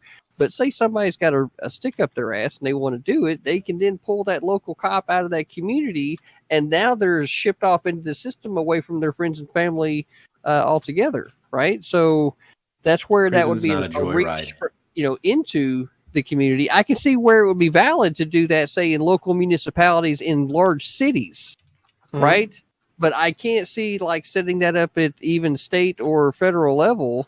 Maybe it just needs to be like a co-op situation. I don't know if maybe that's the right word, but like some type of cooperation is what I would be looking for between major cities to do that. Maybe they could build a network that way. And then through some type of local legislation, now they're all responsible. And then those cops, because they're signing on in that city, can get a waive. I don't know, but I just wouldn't want it, too much overreach into the inner communities is what I would be fearful of. So you would want it parochialized, basically broken down, so it was actually accountable to the local communities that were involved. Yeah. Here's what I'm scared of, counterpoint. If you make a federal agency, that agency, well, first of all, you need to pass an amendment of some kind for this, because no one doubts that states have in their sovereignty the power to make their own police forces. Not that I'm necessarily against it, but that's what it would take. I'm concerned that under our current understanding of the constitutional authority, all federal agencies are essentially answerable to the president. And you're putting into the hands of the president complete autonomy and control over internal investigations into effectively local police matters. I, after this whole trauma with Trump, am scared about putting into the president's hands or into a federal agency's hands complete and total control over local prosecutions. I think there's some value to having completely there's some costs associated to it, but there is some value in the independence of these of these systems. Can we go back to race relations and police issues? I mean, I know this is a police issue, but we're talking about reforming the police code as opposed to like Biden. Yeah, but Prime Kai looked like he was ready to go. Prime, go ahead. I'm sorry, of course. No. We can go back to the actual topic, of course. But like, I feel like I can argue with Pisco all day on this, but like, I guess we should actually go back to the topic of Biden and race. Biden's record isn't inspiring, so I don't expect much from him. Once again, I feel like he'll concentrate on symbolism. So this is what we see doing during the campaign, right? He's not offering the Black community, right, and other minority communities, but specifically the Black community. He's not offering them anything substantive. What he's offering are symbols. He's offering events with celebrities, right? Offering slick ads with like movie stars and rap stars, right? And this is his outreach to the Black community. This is the best that he can think of, apparently, because he doesn't have anything substantive to back up. We have plenty of policies that the Black community largely backs, and those are policies that he is not in favor for. So, for instance, dismantling his crime bill, I think, would be a good start for that. But as far as I know, he's not for that. You're talking about the 94, or are you talking about the current? The current? Which one? Proposed. I mean, like the proposals that he has in place that he's put on his website and all that jazz. Wasn't sure if you're talking about like the criticisms of what he's done in the past, which have not. In the past. Okay, gotcha. Yeah, and let's not forget too that, Biden wants to get a hold. He wants to really get a hold of the Second Amendment. He really wants to do that. I feel like that's not related to race per se. So I mean, like I feel like it can be though, because we have seen the rise of a few different groups of all different types of people, right? That are speaking that's not about like a central premise to what race part, issues are. Like, I mean, like if you're going to be critical of race, let's be critical about things that actually are like good meaty subjects, i.e. Joe Biden is a politician who's interested in flip-flopping to the criminal justice popular trend of the day, i.e. community policing, i.e. death penalty 94, i.e. all these different things where Joe Biden really just sits down and says, all right, what policy looks good? And at the time it was putting forward a heavy investment into cops out there in the field, a heavy investment into mass incarceration as a whole, a heavy investment into the criminalization and the war on drugs, all these things that Biden himself put forward and has said in interviews as recent as 2016, I authored that draft. I drafted that bad boy. That was me. And you're like, good on you, Biden. Too bad it was a shit play. Now, this goes back to what I was saying earlier, that I understand that fundamentally he's a politician, right? He's going to go in and he's going to choose the policies that fit the criminal justice atmosphere of the day. And very clearly today, even both Trump and Biden are pretty much putting forward the same policies when it comes to let's try to reduce mass incarceration. There's some areas where there are differences, of course, but generally speaking, they're playing to some of these big things in society where you say, oh, Trump's doing the First Step Act. Oh, well, Biden's proposing we decriminalize marijuana, et cetera, right? But what we can say is, does Biden have the ability to take where we are today in terms of race relations with the record that he has, the reputation that he has? Is it going to get better? I personally don't think it's going to be transformational in these next 4 years. You have historic racial protests in this country under Trump. He said transformational. He said I think, will it be transformational? And he said no, not transformational. What it is now, I think, first of all, the question doesn't say transformational. It says, will it help? Right? Thank you, Your Honor. So it will help, of course. We have unprecedented race riots, partly related to the Trump's total inability to sympathize and deal with issues affecting the African American community, as well as his preposterous rhetoric and his inflammatory statements with respect to a lot of right-wing militia type domestic terrorist groups, racial groups. There were protests and riots under Biden, Obama. Exactly. So going off what RGB just said, let's talk about the demands of the protesters, of the George Floyd protesters, of the BL movement in general. Biden has said that he's not for the essential premises of their demand. So Will there still be protests under him? I actually think so. I think there'll be continue to be incidences under the Biden administration, right? He can't make those stop, right? But I don't think the response will be much different from what it was under Obama, and it was clearly quite inadequate. Well, I don't know. Some of the demands from the protesters have more merit, underlying substantive merit than others. So I don't see that there's a necessarily the biggest problem, I think, in terms of race relations, and this may be controversial, is inequality in socioeconomic positioning of the different races. And I think a lot of these police issues are downstream of that. And to the extent that Biden is going to help fix and equalize the disparity in wealth and income, as well as social standing in this country, as opposed to Trump, I think it's an improvement in race relations almost by definition. I still think that, you can say opposed to Trump, but like everyone kind of already knows that. So it's kind of like a boring discussion to have, honestly. So let's move on to like the discussion of like, is it actually going to be substantive? Are we going to see a transfer, like a change in our country? And I think that is the more meaningful thing, because everyone is asking the question these days of where are we going next? What's going to get better? And some people, and I mean, there's a lot of Marxists out there that are really, really anti Biden. And I think we hear it a lot in Twitch where we say lots of things about Biden. He's like, he's just a shill. He's actually a racist, and all these different things. And so I think fundamentally that if a person is really out there and being violent and angry and upset about the status quo, and they really believe in the BLM tenets that are out there, I agree. There's some things that are legitimate, but there are other things on there that are a little bit edgier than the traditional middle of the road Joe Biden kind of Democrat. So I think you're going to have to see a movement in our country that goes beyond just it's going to be better. That's such a low bar. You're right. It is. So why are we talking about it? Here's what doesn't matter. Like Biden's the whole thing about if you're not black, if you don't vote for me, you're not black. That doesn't matter, right? If you're talking about whether we should or shouldn't have qualified immunity, I think it's a complicated topic. I don't know the answer to that. I don't know how you could. The answer is no. The answer is no. Qualified immunity. The answer is no. That's the answer. Okay. Well, I have answers to that, but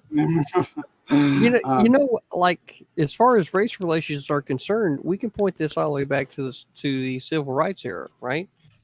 That one of the things that we saw as a result of the '60s was immediately in the '70s, the war on drugs got started, right? And see, Pisco, this is what me and you were arguing about last night. So I went and did some more research and thinking about it, right? So here's the reality, is that the 18th Amendment did not give what that did is that gave the Constitution the framework. It added in there the ability to it. And the Volstead Act is actually what allowed the federal government to be able to do anything. So what happened is that right now, what we should have is a constitutional amendment to allow the federal government to be able to create the Controlled Substance Act, but we do not. They circumvented the system.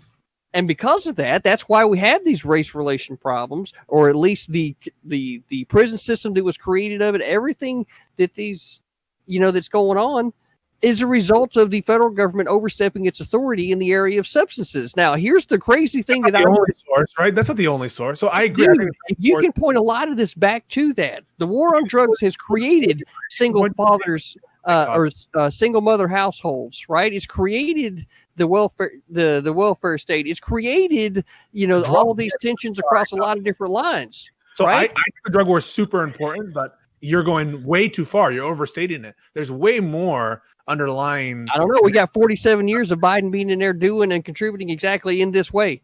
Oh my God. Do you understand that? Okay. A couple of things is Biden hasn't been president of the universe for 47 years. Oh, you're right. But he has been in there on the ground, and he has been in there supporting this stuff, and he has been perpetuating this exact same problem, and he's done it to such a degree to where he feels emboldened enough to go on Charlemagne's show and say, if you don't know if you're for me or Trump, then you ain't black. Do you think Trump is trying to abolish the Controlled Substances Act?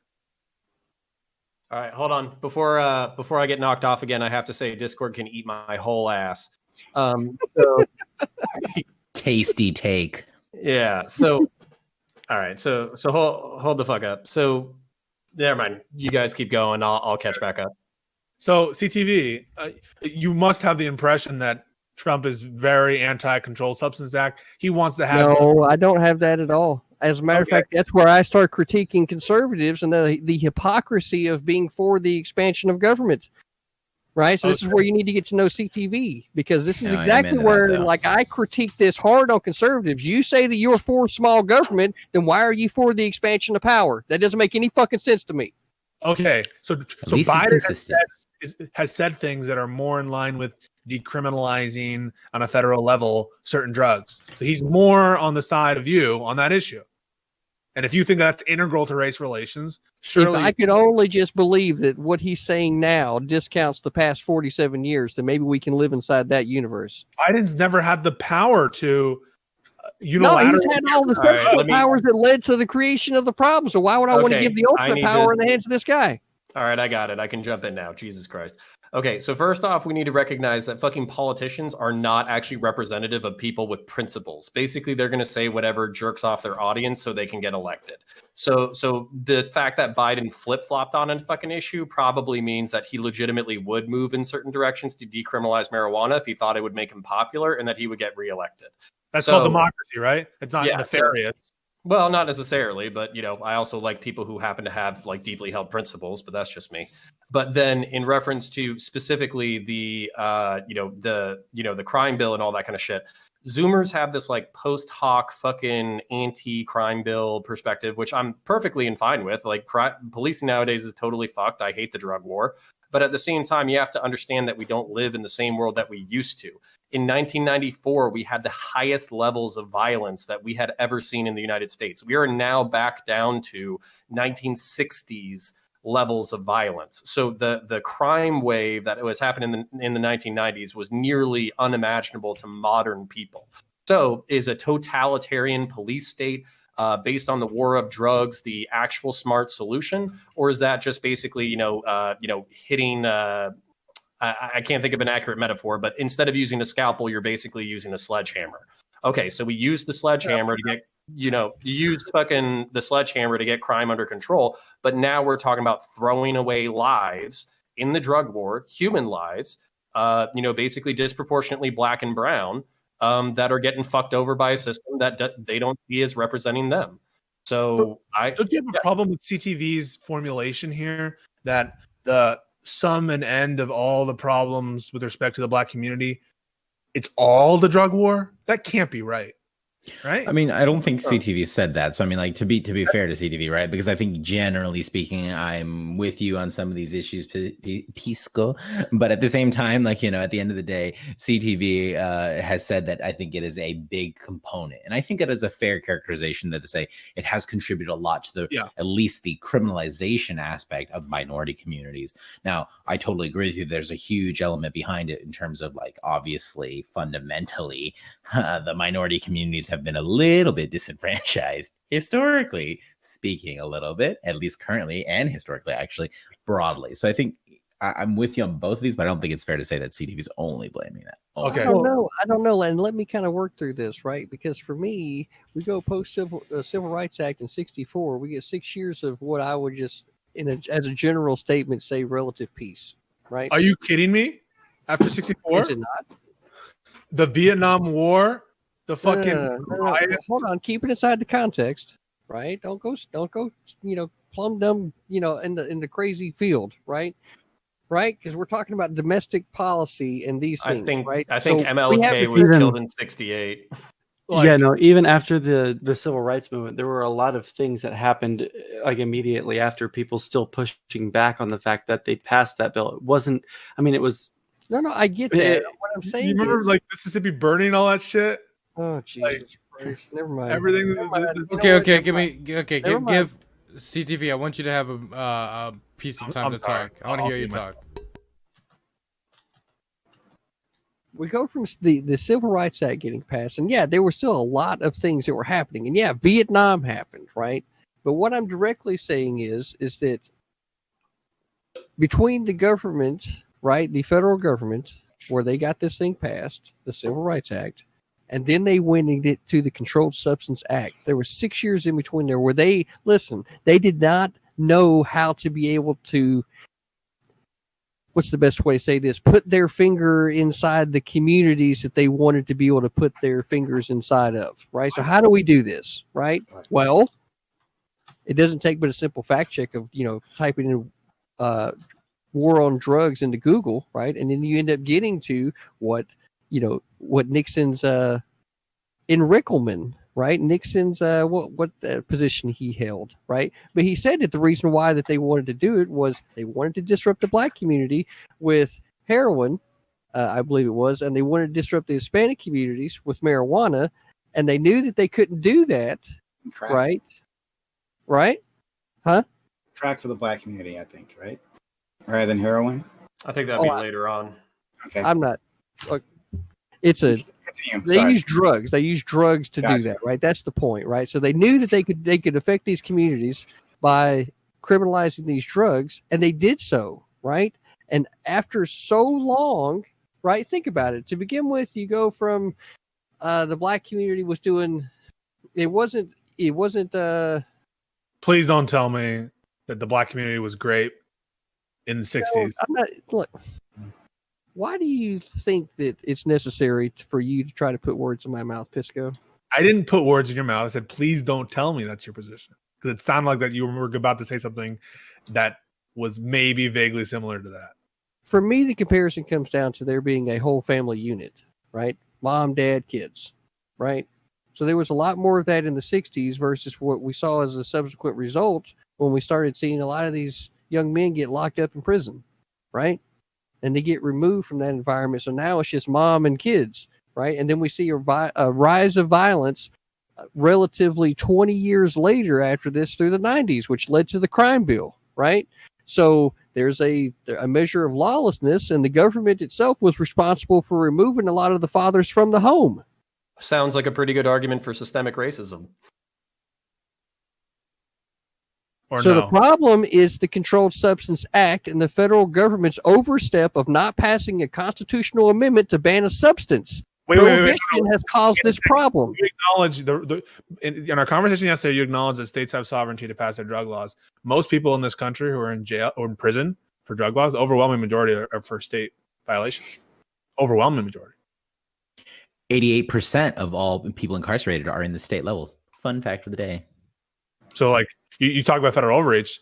There's your state sovereignty at work. There's your well, hey, Pisco, as you argued in the past, the president sets the tone for the entire country. So, perhaps he does with executive actions that are taken in a second, but maybe not with. And also, you're right. The Controlled Substance Act does have. There are state laws that like piggyback on whatever the standard is for the federal. We'll take that, right? So it is true that the federal standard is important and relevant, and I want to get rid of it. But it's not the case that it's a cure-all to get rid of the Controlled Substances Act, nor is it the case that without it we wouldn't have these problems. Are we saying that? Because I want to get back to this conversation. I'm feeling RGB's frustration here. Are we saying that Biden will dismantle that act, the Controlled Substances Act? Are we saying that he will do anything on this? I don't know what the point of arguing this if we're not saying that he's going to actually do something about that. He's going to do some very milquetoast shit. I think it's really more of the going to the history of race relations across Joe Biden's historical record. It's bipartisan, right? 47 years of race relations right there. I think it's all kind of relative. Okay, hold on. Let's ask the comparative question, and I'm not trying to dogpile. I'm trying to ask this in good faith. Do we think that the past 4 years of Trump have been good for race relations, and do you think that they were better than they were in 2016? I'm asking CTV, but I'm also asking Peace. Well, I mean, I already know. In my experience, it certainly seemed like metaphorically, that there was a pendulum that was like, for me, going through the 90s and into the early 2000s, right, that the pendulum was like pretty much stopped. And then when Obama got elected, the pendulum started swinging. And now, as a result, it started this pendulum, right? And like the only way, I don't know how to stop the pendulum. Right, that's what's crazy for me is because I don't have any type of bias. Hold on, I just want people to get along, regardless of what. You know what I mean? I have a follow-up question for Prime Kai. So, Prime Kai, in your experience, just friends, family members, extended family, all that kind of stuff. Were race relations and was racism solved in the 90s and the thousands? Did the racial pendulum stop? No, sir. Okay. All right, I feel discriminated against. I have Pisco and I both have some ethnic diversity going on in here. Why weren't we asked? Aren't you in the UK right now? I'm a first That generation. doesn't mean I'm not Okay, ethnically let's diverse. What, are you saying all UKers are the same? Hey, as Wow. the white Wow. guy, I'm gonna say you're both white passing. So sorry, you're in the club. Oh, White passing. white I passing.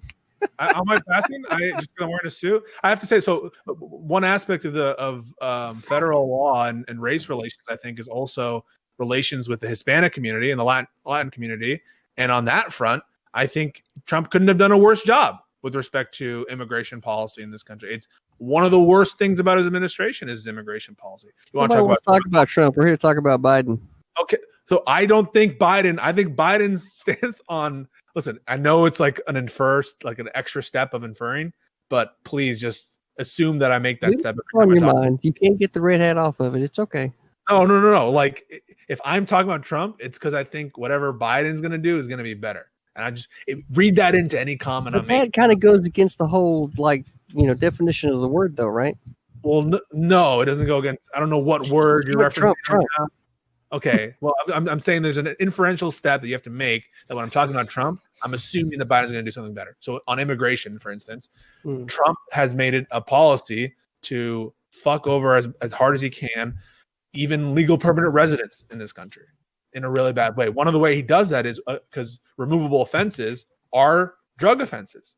And he's gone full steam ahead on trying to remove whoever he can for whatever reason he can, and to limit access to asylum in this country, to necessary services, as well as, just the simple fact of treating people like absolute cattle at the border. So on that front, I think race relations would be greatly improved by a sensible immigration policy. Can I kind of like also? Sorry, Yeah. Go ahead. Sansa, Yeah, go ahead. I was just going to say that when we talk about is Biden going to help with race relations, we're always going to be talking in this instance because for the past 4 years, we've been under the Trump administration, right? So it's always going to be relative to Trump. One of the biggest things, especially right now, one of the talking points that Trump has been really hammering down on is that the suburbs are under attack, right? And this is one of the most blatant statements that he's made, in my opinion, about race, right? It's one of those very common dog whistles. We assume the suburbs are these lily white areas, and the Democrats are going to come in and they're going to put low income housing next to your suburbs, and they're going to lower your property values and all that shit. I think that with these kinds of statements, it hurts race relations. Obviously, it's playing off of racist fears about having African Americans, Hispanic people, all these other races come into the suburbs, right, and ruin them because they're not white, I guess. There's a lot of different statements like this that I think would not happen under a Biden presidency, especially the policies behind them. I mean, and that's not even getting into the different things that he said all throughout his presidency, saying that we're going to ban Muslims from coming into the country, saying that, Mexico isn't sending its best. These are statements that, in general, Biden doesn't make. Now, has he had some more questionable policies in the past? Yes, but especially with the crime bill, I mean, even Bernie voted for that, right? It was something that happened at the time. I don't know. I'm not super learned on it, but I don't know if they knew at the time what the end result of that was going to be, what the effect of it was going to be. But they had a massive amount of crime at that time that they needed to take care of. So now that we know what the effects of that crime bill was, right, and we know what his policies are going forward, we can make the assumptions that, yeah, Biden is probably going to, if not make them significantly better, he's at least going to not further tensions with races. It seems like a really crazy statement to me for people to say that Trump hasn't exacerbated these racial tensions between our population, right? A lot of people Yeah, no, you can go ahead. I'm kind of rambling. Go for it, bud. Yeah, so I think I was kind of raised with like CTV's perspective. So I kind of want to like summarize like almost like a historical thing that kind of I personally underwent, and then I actually want to hand the mic to Prime Kai for a while. So basically, like, you know, I was born in the late 80s. You know, I grew up in, you know, what I thought was like post-racial America. I watched like Power Rangers. I watched Magic School Bus. There was, you know, like little, you know, individual representatives of every single race. You know, my individual hero when I was growing up was Will Smith. My individual hero when I was coming up was Wesley Snipes. So I thought I lived in like this post-racial society, but obviously that wasn't the case. So I kind of, you know, entered into the thousands, joined the military. And when I joined the military, I'm sure CTV can identify with this. I served with people from all over the globe. So I served with people from South America, Central America, you know, Europe, you know, Africa, like literally just like Africa, the Caribbean, Asia. So again, like I had this feeling that like I wasn't interpersonally racist, and that like since we were more racist to each other, but we were like racist in a funny way, like we were fucking with each other. So like I also had this like this feeling that we had like mended the scenario. So now that I kind of came back into, I guess, the real world, you know, in the late thousands, early tens, I come to find out that like a shitload of my peers who I've loved and respected for a long time don't have the same perspective of me of what happened. So I can kind of like hold on to this old perspective that I had that like, oh, in the 90s and thousands, race relations were solved. It's actually Obama talking about race relations. That's the problem. If he didn't bring it up, everything would be fine. Or we can, you know, kind of talk to our friends and our peers and the people we love, and basically say like, hey, what was fucked up about you coming up? What was fucked up? What were your experiences and all that kind of shit? And of course, there's things that like I excuse away because cops have been dicks to me. So I would hear a black friend talk about a cop being a dick to them. And I'm like, is that because you're black, or is that because cops are dicks? Like, I don't, you know, we trying to figure it out, trying to like cushion the blow and all that kind of shit. But even talking to a guy that I talked to on my channel, Cordman, you know, even then he's like, just that experience fucks with me because I can't tell if somebody's being a dick to me because I'm black, or if they're being a dick to me because they're a dick. And like that's not even like an experiential thing that I have, because when people are dicks to me, they're a dick to me because they're a dick. I don't even have to think about a racial component. So that's kind of where I wouldn't mind, like, you know, I know I upset RGB by saying he was white passing, and, you know, Pisco, I'm sorry for you are white passing, but we'd have to get into the whole Hispanic thing in order to break that down. To be fair to you, I'm actually half white, so yeah.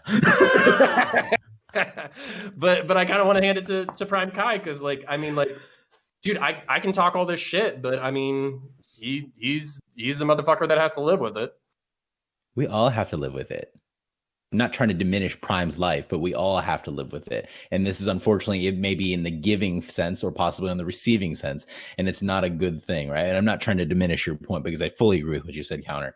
I think it's an issue that people don't recognize, that fundamentally, even if you are on maybe the beneficial side, in other words, you're on the white side possibly, and you're in a good spot right there, that it does affect you in a way that may not actually enhance the quality of your life. I think that it does impact, obviously, very manifestedly in minority communities. And I'm not saying that, you know, you need to be, you know, smacking down on yourselves and be self-hating and all these things. But at the end of the day, it is helpful to recognize that there may be some unintended consequences that don't improve the quality of your life, in my opinion, at least. Yeah. Kai, I want to hear from you, bud. Yeah, sure. Well, okay. So it's something that I've said on my channel previously, and it's like we've had to like teach each generation of like white people that like racism still exists, right? That we weren't lying about our experiences. So during the civil rights movement, when the North saw the dogs attacking children, right, and people getting hit with fire hose, they go, "Oh yeah, oh racism is a thing." They weren't lying about that. Oh, okay, I get it. When the LA riots happened in the 90s, right? White people were like, oh, yeah, racism is a thing. Yeah, I get that now. Oh, I see that. You weren't lying. And then now, once we have had all this cell phone footage that's been transmitted around the world, right, showing our experiences once again, yet another generation of white people are reminded, oh yeah, racism is a thing. I guess you weren't lying. It's a constant struggle. It's the same thing. So I get hopefully counterpoints. I'm not sure if he is, but I get what he's saying, and that like in his interpersonal life, that he had great relations. I have great relations too with plenty of white people, and all that, right?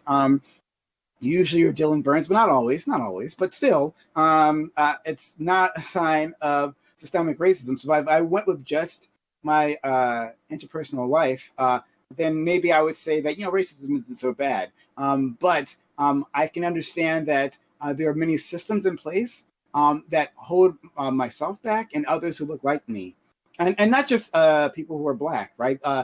For my Asian brothers and sisters, for my Latin brothers and sisters, for all of them, right? They all have their own unique struggles, but we're united in the fact that we live under a white patriarchy that does not love us, that does not want us in its country, and so I think it's up to the white community to actually educate themselves on this, because we've been trying. Like, we've been transmitting this message for so long, right? For literally centuries, actually, right? That we've been transmitting this message, right? But it seems like white families don't, most white families don't transmit this to their children, right? This isn't a conversation we have around the table. And so it's left up to people like counterpoints to discover this all over, right? I'm going to assume the best of his parents, right? I'm assuming they're nominally good people, right? And I'm going to assume that if they're nominally good people and they're at all informed about the world, that they also saw these things happening, but they didn't transmit this to their kids, and it wasn't a priority, right? So that he could grow up and matter where he assumes everything's is okay, and that everything's my friends are blowing things out of proportion. That's part of the problem. Counterpoints. I'm not sure if you heard any of that, but I just finished responding to you. Probably not. All right, that's okay. It was good though, so no worries. That was pretty solid stuff. Yeah. So I guess maybe for me, Prime, I kind of feel like growing up without that filter, though, right? Like, I don't know, like you said the parents didn't give they didn't transmit that information, right? Do you feel like it's a bad thing that parents chose to raise them without any kind of filter so that they saw all human beings the same? Oh, no. What a framing! What a loaded question. I'm really I'm trying to CTV. understand you inside my. You know what I mean? Oh, Look, that's fine. It's fine. I don't think you meant. I don't think CTV. I don't think you tried to say it something in a malicious manner. But I do think it was a loaded question. But I don't think we were doing that maliciously. Okay. So my parents didn't put a filter that made me look at other people differently. Right? They just let me know that the world looks at me differently. They let me know that I should be prepared so that when I go out in the real world, when I interact with others, right? Maybe they'll treat me fairly. Maybe they'll treat me the way I treat them, right? Maybe I can respect the respect that I give out. Or maybe before I ever approach them, the moment that I open my mouth, right, that I'll be judged, right, for something that I didn't do, for something that's completely out of my control, right? And that's the thing that that we can't escape. So it's not that Black parents or Asian parents or Latin American parents are teaching their kids, right, to look at the world differently. At least I don't think so. I guess I can't speak for them all, right? But they're preparing them for a world that doesn't accept them for who they are, doesn't judge them by the content of their character. That's it, right? And what I'm saying is that white parents, they grow up in the same society, right? They understand these dynamics themselves, but it doesn't seem to be for so many of them, it doesn't seem to be a core tenet, a core principle that they need to pass on to their children. Like, this is the thing that happens throughout the world, right? And you may not experience the negative effects, at least you might not notice the negative effects that happen in your life, but this happens to others, right? And then so the children can go into the world armed with just the knowledge that this is a real thing, and that alone changes their perspective as to how they can deal with others. Does that make sense, CTV? So it sounds like a tool in the toolbox. Yes, I guess the parents are giving a tool in the toolbox to deal with society, just like any other, right? Just like knowing that that like you have to dress a certain way to get maybe into certain areas, right? Like different things that your parents give to you so that you can be better prepared for the world. And this is part of it for African Americans, but for other minorities, this is part of it. Understanding how the world will actually treat you. Does that make sense? And can I? Yeah, No, it I does, want man. I just Sorry. my go own ahead. experience. I grew up in a low income trailer park, right, around Fort Stewart.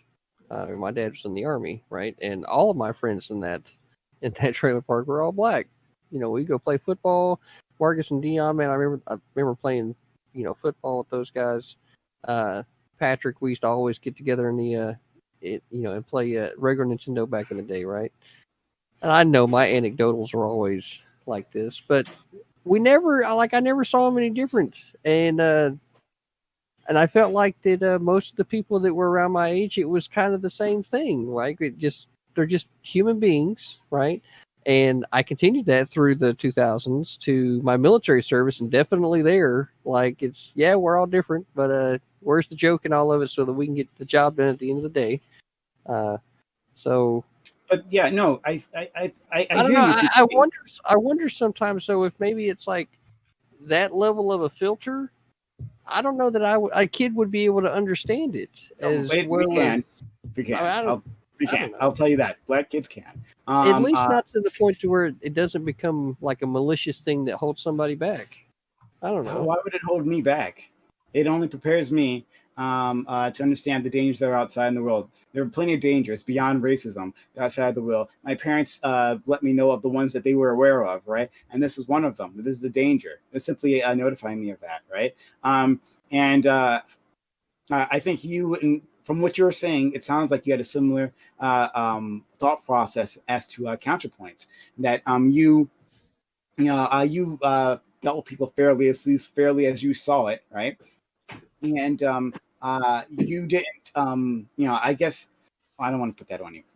But at the very least, you didn't look at the world understanding that there was this extra layer of racism, of social stigma that some people had to deal with, right? And so while your black friends, your Asian friends, your Latin friends, your Native American friends may have you're a Native American, right? I'm sorry, like you're partly Native American. That's correct. Sorry. But your minority friends may have had great interactions with you, and while you were with them, things were great, right?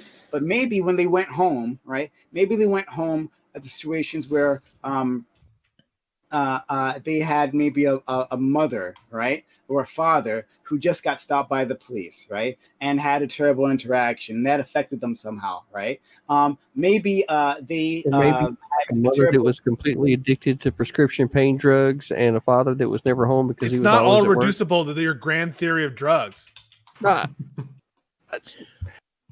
I think we're kind of at a good it's spot. true, Dylan, are we ready to move after this one? Because I feel like I was just thinking that it might be a good. I mean, this is a great spiritual moment we're having here.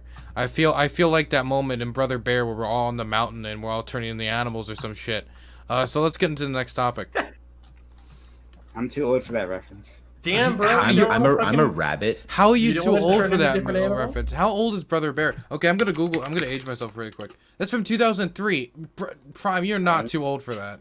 I wasn't watching Disney movies in 2003. Sorry. Bro, I was Okay, I watching didn't Disney know you were movies, in your like, late last week. 70s, Prime. I didn't know that. Close. Are we gonna get closings for that? Yes, we are gonna get closings for that. So we're gonna go around the room. We're gonna start in the top left-hand corner with Pisco, the lawyer boy. CTV, I've been talking shit about you all day so far. I just want to know there's no hard feelings. That being the case, I am one who emphasizes the drug war as a big component of race relations, and I felt you overdid it. It's not the total answer to every problem with black people in this country. On the topic, on the merits of the topic itself, will Biden help race relations? I think the answer is undoubtedly. Just having someone who's not Trump will help race relations with respect to, I think, a lot of the militant groups in this country, with respect to the Justice Department and people's views on that, and the likelihood of substantive policy to help ameliorate the differences between the races, I think, is much more likely in a democratically controlled White House, to say nothing of other race issues regarding immigration and other wide-reaching policies. So in general, yeah, I think Biden will definitely help race relations. Now, will he be the ultimate cure to solve everything? I don't know about that. But I think even just having Kamala Harris as his running mate, I think is a step in a good direction. Whatever you guys may scoff at that, but I think it's something that will improve the stature of Black people in this country. Okay. Next is CTV's away at the moment, so I'm going to throw it over to Red, Gray, Blue. I don't know if Kamala is necessarily going to be as strong of a proponent for race relations in this country as Pisco has just alluded to. But I can agree with, generally speaking, that I think Biden would be a better comparative as opposed to Trump, obviously, when it comes to race relations. However, I don't expect to see any form of transformational pivot within the race relations inside our country at the end of the day. Like, I don't see that happening under Biden. I don't think he's been I don't think he is that kind of dynamic leader who can really put people into the place where they feel that, you know, they have the same trust in their fellow citizens as they used to. And I think that is a step that is going to take much more time than just the 4 years that he's going to have if he becomes president. So at the end of the day, of course, I mean, most things are better than Trump when it comes to social issues. He's not exactly the most, I guess, uniting individual by any stretch of the imagination. But at the end of the day, I think I don't think it'll be solved or even close to being solved or make massive steps towards being solved, honestly. Okay. Next, I'm going to throw it over to Prime. Yeah, I guess we're getting back to the question at hand, which we struggled to stay at, is that I think Biden has the potential to be better for race relations, to improve race relations going forward. But I don't have much hope that he'll be transformational. I don't think in many ways that Obama was transformational. I think in many ways Biden has actually hurt race relations in the past, like systemically. But I think he is in a new time period, and I hope that he can adapt. So far, he hasn't given much evidence to that, but I hope he can adapt, and he can at least do better than Trump. Okay. Next, I'm going to throw it over to Counterpoints. Thanks again. Discord can eat my whole ass. So the basically what's going on here. So I think Biden will probably be better for race relations, just to answer the question. But what I kind of hope that we can learn from the segment, especially with my experience on the right, especially with CTV experiences on the right, is oftentimes conservatives aren't like fucking like maliciously, evilly thinking about everybody else. Although obviously we do have our evil cunts on our side. Oftentimes it's a like a historical and cultural narrative that we were handed in the 90s and thousands, that racism was solved and that racism is basically no longer a problem, and that when minorities complain about it, it's their own fucking fault for not bootstrapping harder and basically joining everybody else, because most people aren't racist, most people are good people. Now, of course, that narrative gets fucked with when now you have people on the right who are basically saying, no, race is real, and that's the way that we need to organize ourselves, and culture is real, and all these exterior cultures are fucked up, and they need to stay the fuck away from me. So that's where I can tell. I know this is something that a lot of people deal with when dealing with me as a centrist or potentially like somebody with some right-wing perspectives, is that they feel the knee jerk where I'll say some rhetoric that comes from the right. They'll be like, oh, fuck this guy. He's a fucking Nazi piece of shit. He doesn't know what he's talking about, et cetera, et cetera. But oftentimes I do think that there's some conservative perspectives that are worth fighting for. And there's some that aren't. And I think the one that we probably need to drop is if we do think that Black and brown people, Asian people, Hispanic people are equals. If we do think that we can push together in American society towards a better future, then maybe we need to listen to them when they have some complaints, and maybe we need to listen to maybe not every single solution, but maybe we need to think about some of the solutions that they're proposing and whether or not we think it'll actually fix the country.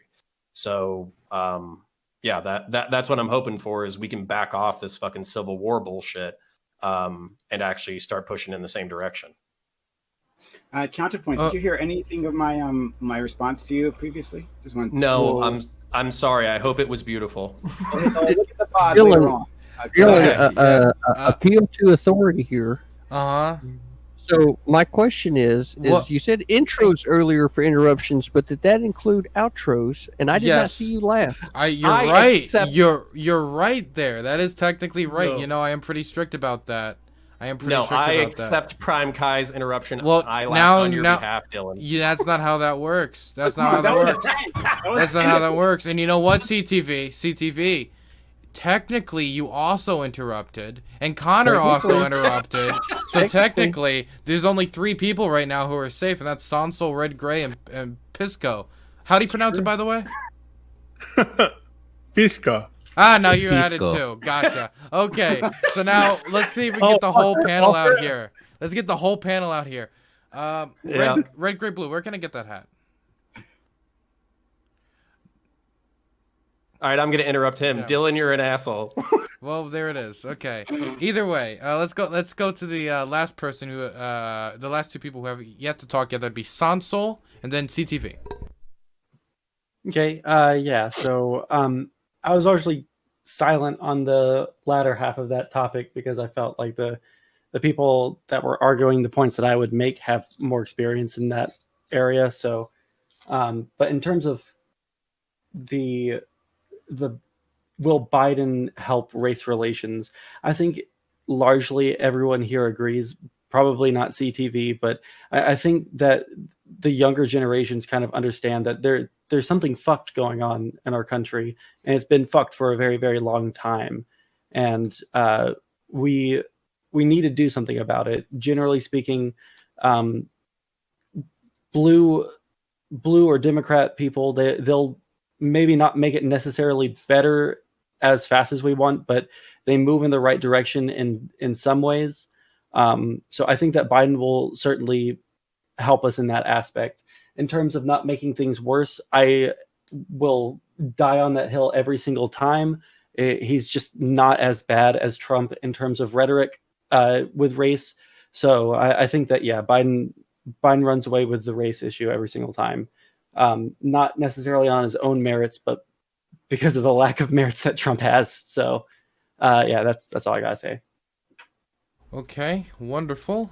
Next, I'm going to throw it over to wrap this topic up is CTV.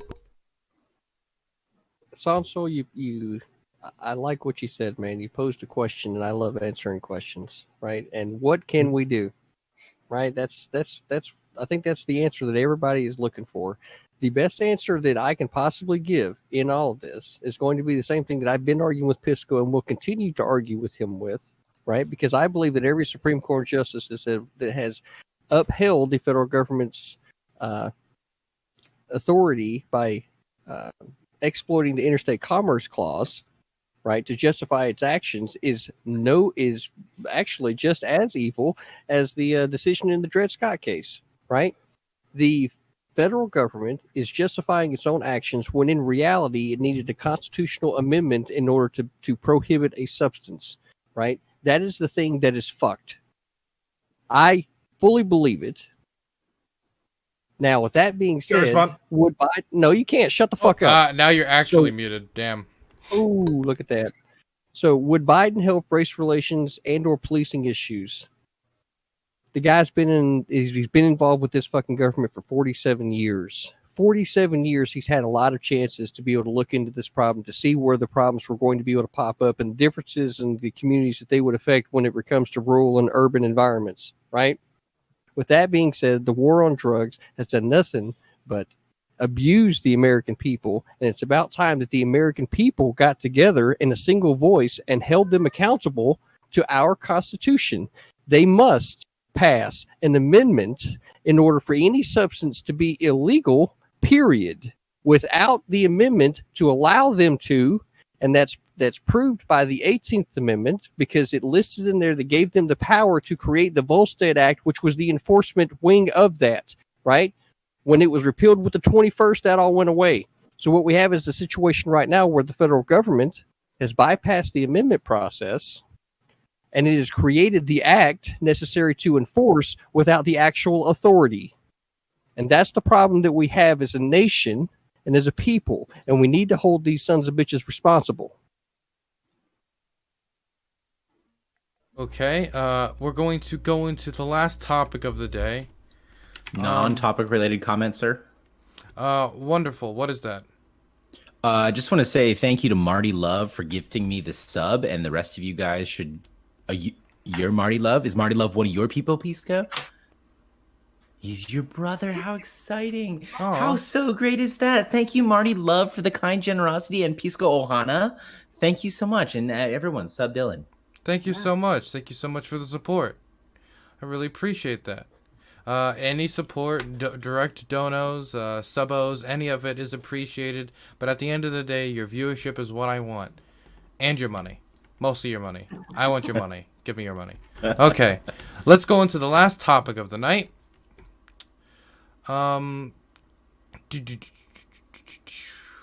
Sorry, somebody just went into a giant Google sheet I organized and deleted everything. So that's a great text to get. Oh, was it the Minecraft one? Yeah, it was the Minecraft one. Oh, that son of a bitch. Thankfully, somebody took a screenshot beforehand, and I know exactly who did it, and they're banned. So I know who did it because they're the only one who could have done it. So, and I don't trust them. So I needed reason. I needed a reason to get rid of them anyway. Anyway, let's get to the third topic. We have entered a recession. Should Biden lead us out of it? I'll repeat it one more time. It's a pretty simple question, and to be completely honest. We have entered a recession. Should Biden lead us out of it? I'll start in the top left-hand corner with Pisco. Ooh, wait, you're muted. Damn, sucks for you. Start with the bottom with Sansol. Should Biden lead us out of the recession? Yes. It seems that every time a Democrat is in office, we don't skyrocket with our deficit spending. They don't try and cut taxes and expand spending. It just seems like the economy does better under Democratic presidents. That's all I got to say about it. It doesn't really make sense. Many, if not all, of the economic decisions that conservatives or Republicans make. So, yeah, at least not in the way that I would like things to go. So, I want our economy to flourish because I like having the privilege of living in the world's most powerful economy. Gives me a lot of nice shit. I get computers. I get to talk to people on Twitch. So, just my opinion. Wonderful. Next, we're going to throw it over to Prime. Should he? I feel like this is a bit of a weird question. Should Biden lead us out of the recession? I mean, sure, yeah. I mean, if he's elected, I would like him to do that. That would be something that he could spend his time doing. I guess he could spend time doing all kinds of things. He could do it golfing, he could do it fishing, or he could lead us out of recession. Yeah, sure. I guess the question should be, would he be better than Trump? Sorry, RGB. Would he be better than Trump at leading us out of the recession? And I think that Trump's actions, while we may have hit a recession otherwise even under the best of leadership, I think Trump's utter ineptitude has certainly made our situation worse. So would Biden be better than Trump in leading us out of this recession? I would say yes. Wonderful. Now I'm going to throw it over to counterpoints, and I just restored all the information to the Google Sheet, so wonderful for me. Counterpoints. Nice. So if you wanted to basically get us out of the recession tomorrow, you would let Trump kill everybody. So I don't think that's like necessarily the correct question. Literally just open everything back up, let everybody who wants to work, and then everybody who wants to get sick. People who have secondary health consequences that they can't pay for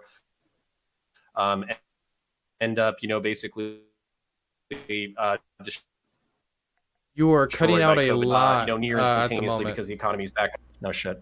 Okay. Basically, I said, well, hold on. Can you hear me now? Yeah. Yeah. Okay. All right. So yeah. So Trump would probably kickstart the economy by opening everything up, but he would kill a fuckload of people in order to do it. I think Republicans and people in general on the right need to stop assessing American health and well-being based off of GDP going up. I think they need to start looking at families. I think they need to start looking at workers. I think they need to start looking at the people. And basically what is the value, health, and ambition of a human life inside the United States of America. So whether you're populist right or, right wing or left wing or, populist left, basically we have to start looking at human life, how it's spent, and whether or not that's how we want people to spend their lives. So if you want GDP to go up, yeah, Trump's the fucking guy.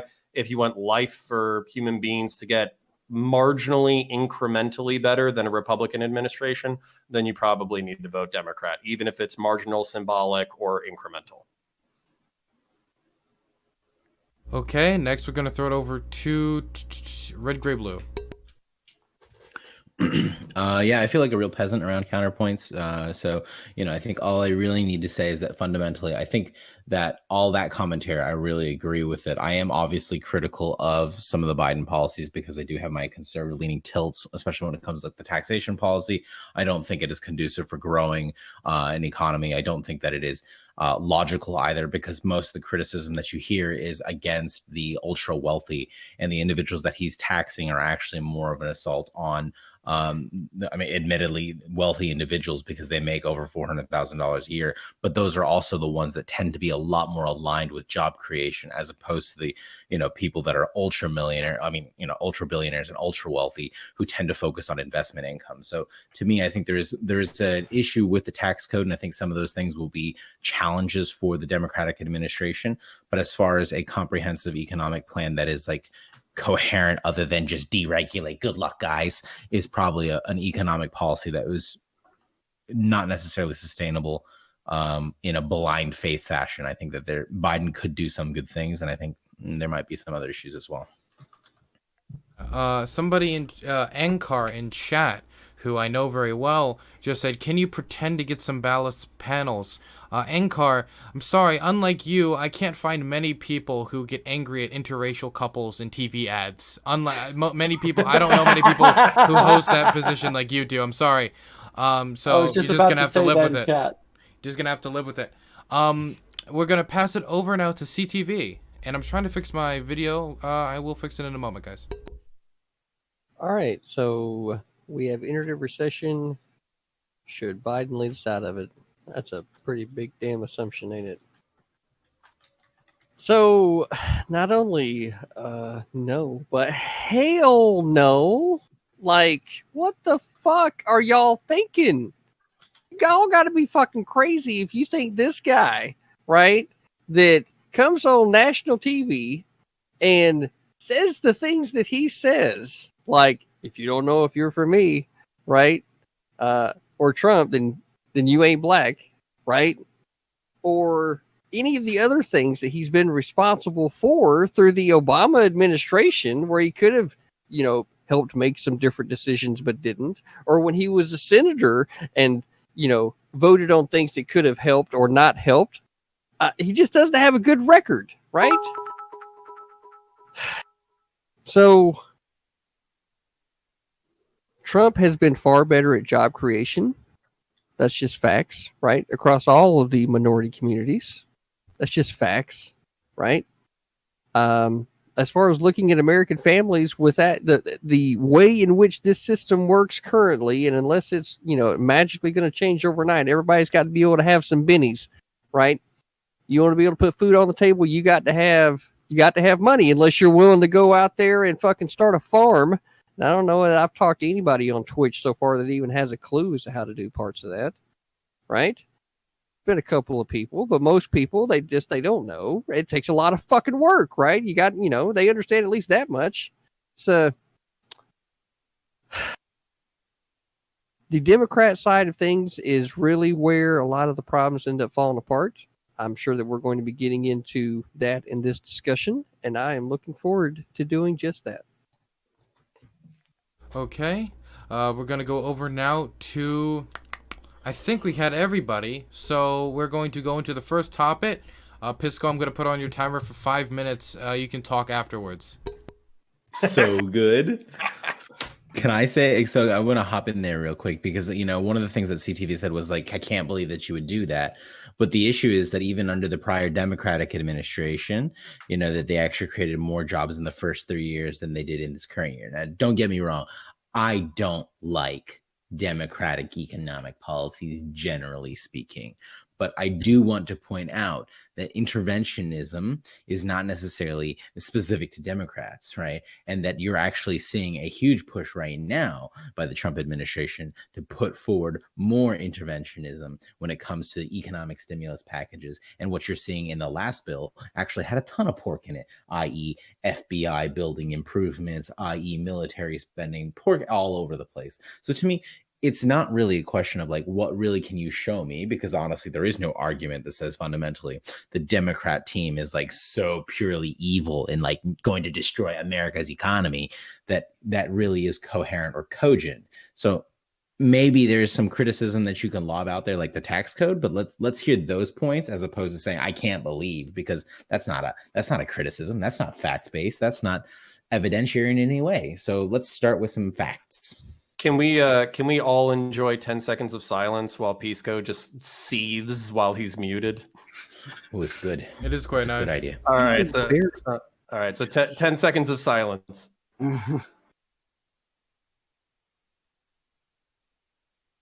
Close enough. I'm good with it. Oh, fuck. All right. So yeah. So I guess this is I'm going to go a little, I guess, like a little populist, right? A little left wing on this. Dude, that pen is doing some work, all right, and it's not doing the work that it's intended to do. Okay, your audio chopped out, my man. I feel like this whole stream is just shutting down simultaneously. My camera isn't working. CTV's camera is constantly glitching out.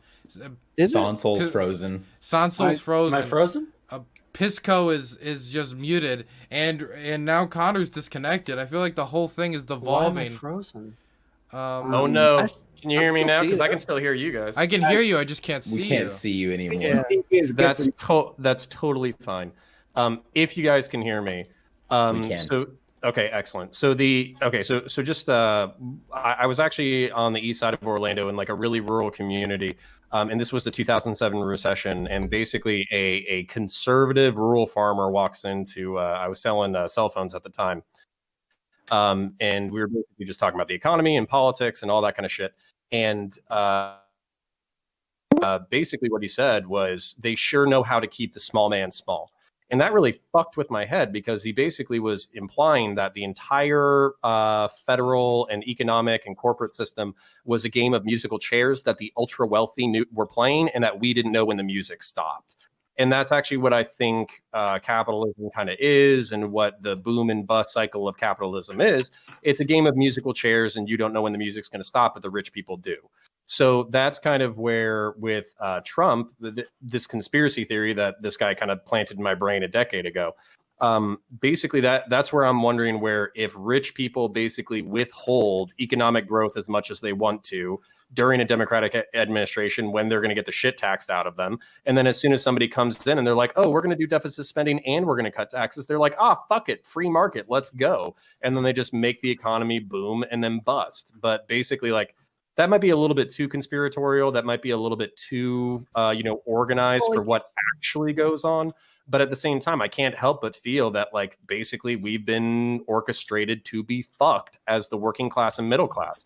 When I see my APR go up, when I have difficulty managing bills, even though I've been working my ass off for 15 years, when it's difficult to buy a home, when it's difficult to manage your finances, literally it basically feels like I'm being fleeced by the government, and I'm being fleeced by private corporations on all sides all the time. My friend, Counterpoint. Are you familiar with Ray Dalio? That's the real problem that you're experiencing, right? That so many other people are experiencing. Is that we have a government that has been bought and sold to the highest bidder, the very highest bidder. People on a tax bracket so high that you'll never see it, right? So I think that your frustrations are the frustrations of millions of people seeing factories close in their hometowns, seeing how the economy doesn't seem geared for them and seems to have completely left them behind, right? I think that's exactly what you're feeling here, and we can change that. Now, is Biden the one to actually do that? I think he'll be as good of a steward of the economy as Obama was, and I don't have a high opinion of what Obama did myself. But under Obama, we did recover from the disaster that was the Great Recession. So if he can do that, right, from this recession as well, if he can help us recover to be at least as competent as President Obama, then we might be in good enough shape anyway to keep us from the worst of it. Okay, Well, quick. Pisco, you've Really been quick. unmuted. Really quick though. When we look at the Great Recession, Biden helped draft a lot of the legislation that got us out of that, and that was maybe not as precipitous of a recession as we're having right now, but we already have precedent for him helping us out of a recession. Whereas when we look at the policies that Trump is moving forward with, which is the exact same platform that he ran on in 2016, because they just copy and pasted his platform this year for some fucking reason. It's like they're still living in 2016 talking about Hillary and all of the same exact fucking building the wall and shit. It seems like there's at least some plan going forward on the Biden side, whereas with Trump, it's cut taxes, it's all fucking fine. We're already fine. Right now, you can make the argument that we're going into a K-shaped recovery or something like that, right? But whatever kind of recovery we're looking at, it's not going to be this V-shaped recovery that Trump keeps on talking about. And if it is, it's not going to be going towards the common man, right? You know what's good for a recovery? Yeah. Passing Actually, some legislation. I have a question for Counterpoint. He's back. Yeah. Excuse me. I think a good. It's this guy. Pisco, you've been talking a lot. I want to hear CTV talk, okay? Are you serious? Yeah, Yes, CTV. So Counterpoint. good. I don't want to get So too good. far away from what Counterpoint said, right? Because whenever you start, it's going to go off in a whole different direction. Can I So my finish question my is statement? Counterpoint, Can I finish so- my statement with like I had like one more sentence to say. Okay. And this is it, and I'll pass it off to you. Right. The last thing I wanted to say was, even if we look at the past for Biden's stances on, or whatever his policies were to pull us out of that recession, right now he's running on the most progressive platform the Democratic Party has ever ran on, and so we're also going to see a lot more things that might help the common man, not necessarily just large businesses. It might not be the case. I'll have to look more into his policies, but just given the fact that it's as left-leaning as it is right now, or that I've seen on other issues, I would confidently say that he's probably going to do a little bit better for common people. Jesus Christ, your English teacher must have loved you with that run-on sentence, right? Are you actually criticizing? So Counterpoints. Yeah. My question is, right? Do you know who Ray Dalio is? I don't. He makes a really good video. It's called "How the Economic Machine Works," right? And he talks specifically what you were just mentioning, which was the long-term and the short-term debt cycle, right? Where did he go? I'm still here. I'm still listening. Okay. So he mentioned specifically the long-term and the short-term debt cycle and how they work against GDP growth over time, right? So to point out something that's pretty right there in what you were saying with regard to capitalism's ability to be able to take on debt is inherently what the root, or what I see as the root of the problem. Because you're thing against the Federal Reserve, right? You don't think we should have a central bank? And we should. It is his thing against the central bank. Well done. Well done, Pisco. You figured it out. Now you're going to bring up the Federal Reserve and how no one should ever take out any loans. Is that what you're about to say? What I'm saying is that if people were physically responsible and they were individually responsible for their own wallet, right? And we held the government to the same standards that we hold ourselves to, right? Then we would start seeing. I don't know that either candidate, honestly, is equipped to handle this really big fucking problem when it comes to money in this country. CTV's response is to abolish the Federal Reserve. Abolish the Federal Reserve, return to a hard currency. Return to a hard currency. Dude, to do that now would be absolutely fucking crazy, right? Oh. Look. You really can't do this all in one fell swoop, because we've been into it now for over 100 years now, right? Look, so you can't. I watched this animation on YouTube called The American Dream. It told me everything I needed to know about the Federal Reserve, okay? Listen, I don't want to go off into monetary policy land with someone that's where we're at with handling a recession. No. Let's not do monetary policy land, because it is completely different. Derail. It'll not help. Thank you. But my chat says we should switch to clamshell currency only, FYI.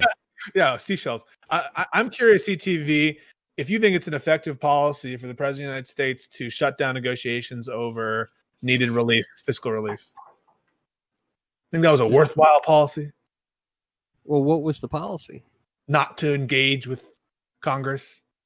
Isn't that what Nancy Pelosi did when she was trying to add shit in on the back end of a bill? Well, I don't know. I think you lose a lot of credibility. We're like, all right, let's go. He says we're done with any sort of negotiations with respect to bailouts. You think that was a good policy? I think that would help. You got to have some hard and fast rules. Now, if you're not willing to negotiate, it doesn't sound like we got anything to negotiate. Well, who's not willing to negotiate? Someone who says they're not willing to negotiate, or someone who is willing to negotiate? No, it's like you have to be. Look, if you're trying to buy a car, right? You just don't go in there and say, "I have $20,000. Please convince me how I can give this to you."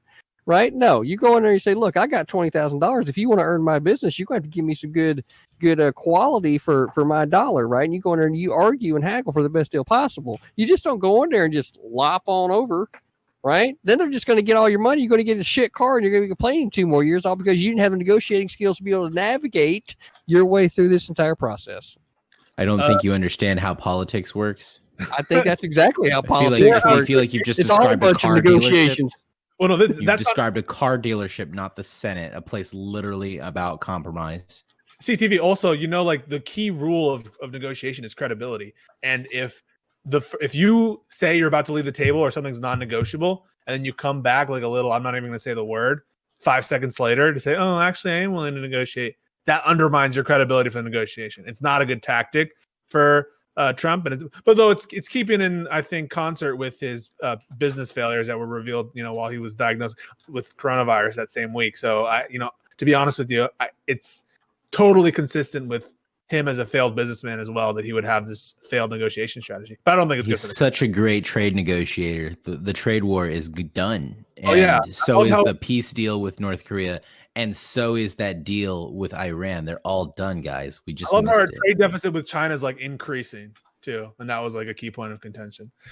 I think sort of a broader point I want to make is that the president isn't equivalent to the economy. And the economy is sticky. You can't just attribute things that happen under particular presidents as that's that president doing that with the economy. Now, with respect to the recovery under Obama, well, how much of it was Obama's responsibility? How much of it wasn't? You can parse things out, but the economy is a lot of millions of different people interacting with millions of different inputs and outputs. That being the case, if you're going to try to substantiate that anything Trump did pre-COVID helped the economy, you need to be specific and you need to be able to isolate variables. I don't think his tax cuts are going to prove to be extremely helpful to the economy. And I don't really think he did anything else of consequence. I don't know what else got all that job creation going.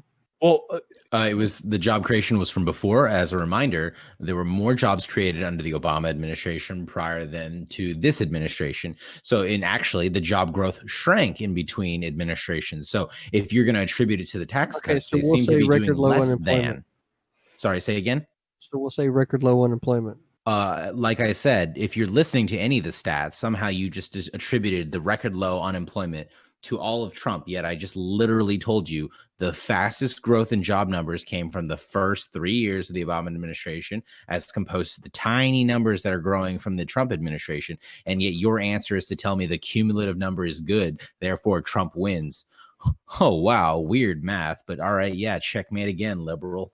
Also, you don't just look at the number, right? The unemployed. First of all, not to mention the fact that you and everyone else on Trump's orbit were decrying the very same indicators when Obama was. He was like, "No, those unemployment indicators are bullshit," and now they're like, "You're saving grace." So let's ignore that hypocrisy for a second. You don't just look at the underlying numbers. There could be other reasons why the economy is growing that have nothing to do with Obama being president or Trump being president. The economy doesn't work like, all right, he's the president, let's go into overdrive. There's things that happen, and those things are related to other things, and you need to prove, I think, that things have impacts. You can't just assume it because the indicators are such. Correlation is clearly causation. But we can judge by their policies, right? We can. I think you're very correct, Pisco, in that, like simply, like for instance, a turnover. Like let's say Biden wins the election, and he's sworn in late January. The economy doesn't start like working because we have a Democrat office, because we have a person who simply thinks differently, right? Policies need to be put in place, right? Yeah. So we can judge Biden on the set of policies that he's endorsed in the past, right? And then we can compare them also, if we want to Trump's policies and see what would actually do better for the economy, right? Yeah, and that's totally right. And it could be the case that the economy shrinks under Joe Biden. That wouldn't even be enough to tell you that Biden would have done a worse job than Trump, because Biden, it could have shrunk more under Trump than Biden in an alternative universe. So you really have to, there's this field of study in economy called econometrics, when you're trying to isolate, variables, and we do these neat regressions and things like that. I wouldn't know anything about that. I only have an econ degree, but those are complicated areas of study and involve rigorous debates about what things to hold constant and what are good forms of analyses. And it's not just who had the lowest unemployment rate. So yeah, that's, I guess, my position on that indicator. Damn, Pisco, that's a little fucking mean. Anyways. Listen, I think no, Pisco, you're absolutely right. Separate but equal is a terrible policy for education, but it's perfect for eyebrows. I don't understand. It's perfect for eyebrows. Are you making fun of my physical appearance? I'm at least targeting your ideas. Did you catch it? Did it fly over your head? Is that what happened? I had no idea. How do you not see those eyebrows? I don't get those it. Eyebrows they're thick and luxurious. What's going on? Come on, what the fuck is it? Come on. All right, hold up. So let me just hit this from my enlightened centrist bullshit perspective, okay? So the 50s and 60s are oftentimes like the most like romanticized perspective in like Americana, like American history. But those are products of the post-war era, where America was the only economy that was left after World War II had devastated the world. And it was also the product of a whole bunch of investments in the American people, like the American GI Bill, like the mortgage subsidization by the federal government, all of that kind of stuff. So basically, the time that a lot of boomers romanticize is actually a time of pretty heavy redistributive tax policy inside the United States. And the eras that are romanticized by libertarians, which is, the 19th century, is actually when, 6-year-old, like wage laborers in factories were getting their fingers chopped off by pickling jars. Pickling machines. Yeah. Well, to be those fair, were the days. To be fair, though, if they were cut off by pickling machine, most likely the fingers were preserved. Yeah, and you could put them back on. Obviously, that's why they're pickled. It works. Yeah. But the point being that I really feel like, because again, I feel like I shifted from right to center, oftentimes from libertarian probably to centrist, is that the times that we're romanticizing are mythology a lot of the time. They're legends that were given to us. But also, like, libertarianism is currently being promoted by billionaires because basically it's laissez-faire economic policy, and it's also lower tax rates for the entire country. But that's not what creates a healthy society. The robber barons of the 1920s were not American patriots. Frankly, they can go fuck themselves a little bit. And we have modern equivalents. So frankly, I'm kind of surprised that we're, I'm hoping we can avoid a historical repeat of the American 20s, 30s, and 40s of the 20th century. But frankly, people are so fucking stupid that I'm pretty sure that we're going to be doomed to repeat them. Especially if you get rid of the Federal Reserve and, don't worry about liquidity and say you shouldn't have any debt. Well, or how about if the fucking robber barons of our modern society squeeze people so hard that they feel like they only have two choices: fascism or socialism. Yeah. And then they make their choice, and then they start killing each other. That's Papa another Bezos and Papa Zuck have nothing to do with this conversation. They do not squeeze us, and they do not have a monopoly on everything that we do. Papa Bezos, please remember that I am on your platform, and I don't want to be squeezed out. And there's a guy in the middle who's also a Papa Bezos fan. I don't know. I'm glad I had Amazon during the crisis. No, me too, of course. But they are choking out our worlds. Yeah, that's a slow death. We don't have a modern Teddy Roosevelt, and frankly, we need one. Agreed. Yeah. Yep. Would you say, frankly, you need Franklin? No, I meant Teddy. Look. Give me a second. Personally, now this is not due to any personal biases, but I believe that Amazon really, when we think it's not that big of a deal. I think personally that there's no problem with letting them slowly take over our society. And that's not due to be wanting partner. I just think that maybe they would do better as managing the society overall, personally. Who could disagree? Not qualified whatsoever. Good job with the warehousing. But can I just say that it was probably hard Republicans... for you to imagine a society where there's not government control. What's government control mean? Do you want anarchy?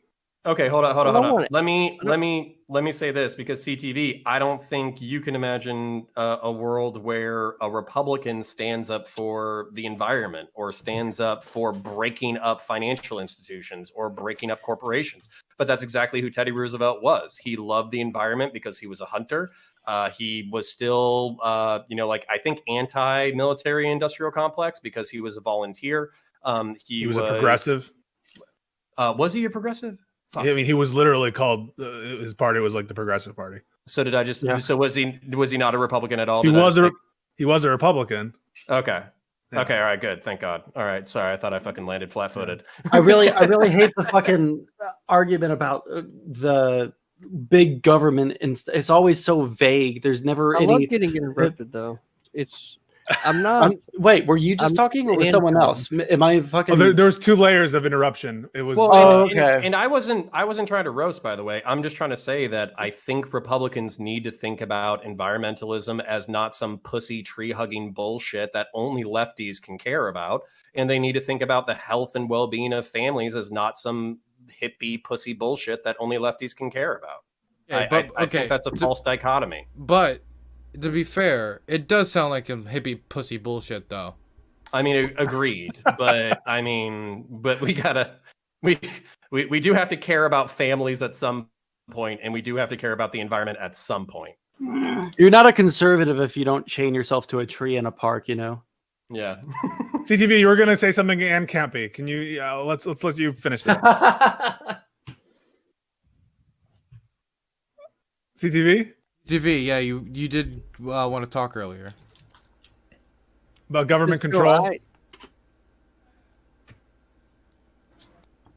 I realize for you, it must be hard to imagine a world without government control, right? True.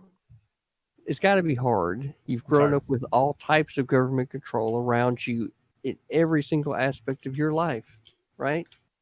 But imagine that you were a part of the whole manifest destiny and heading out west, right? And you were bringing these ideas with you as the nation was being built of how civil people act, right?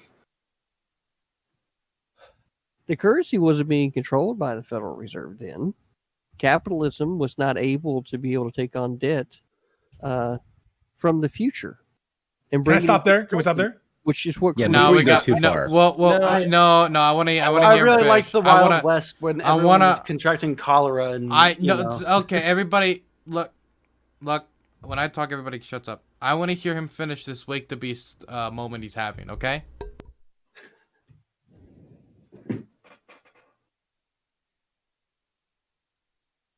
CTV, did you die, When the bro? people are left to, when these people did not have government control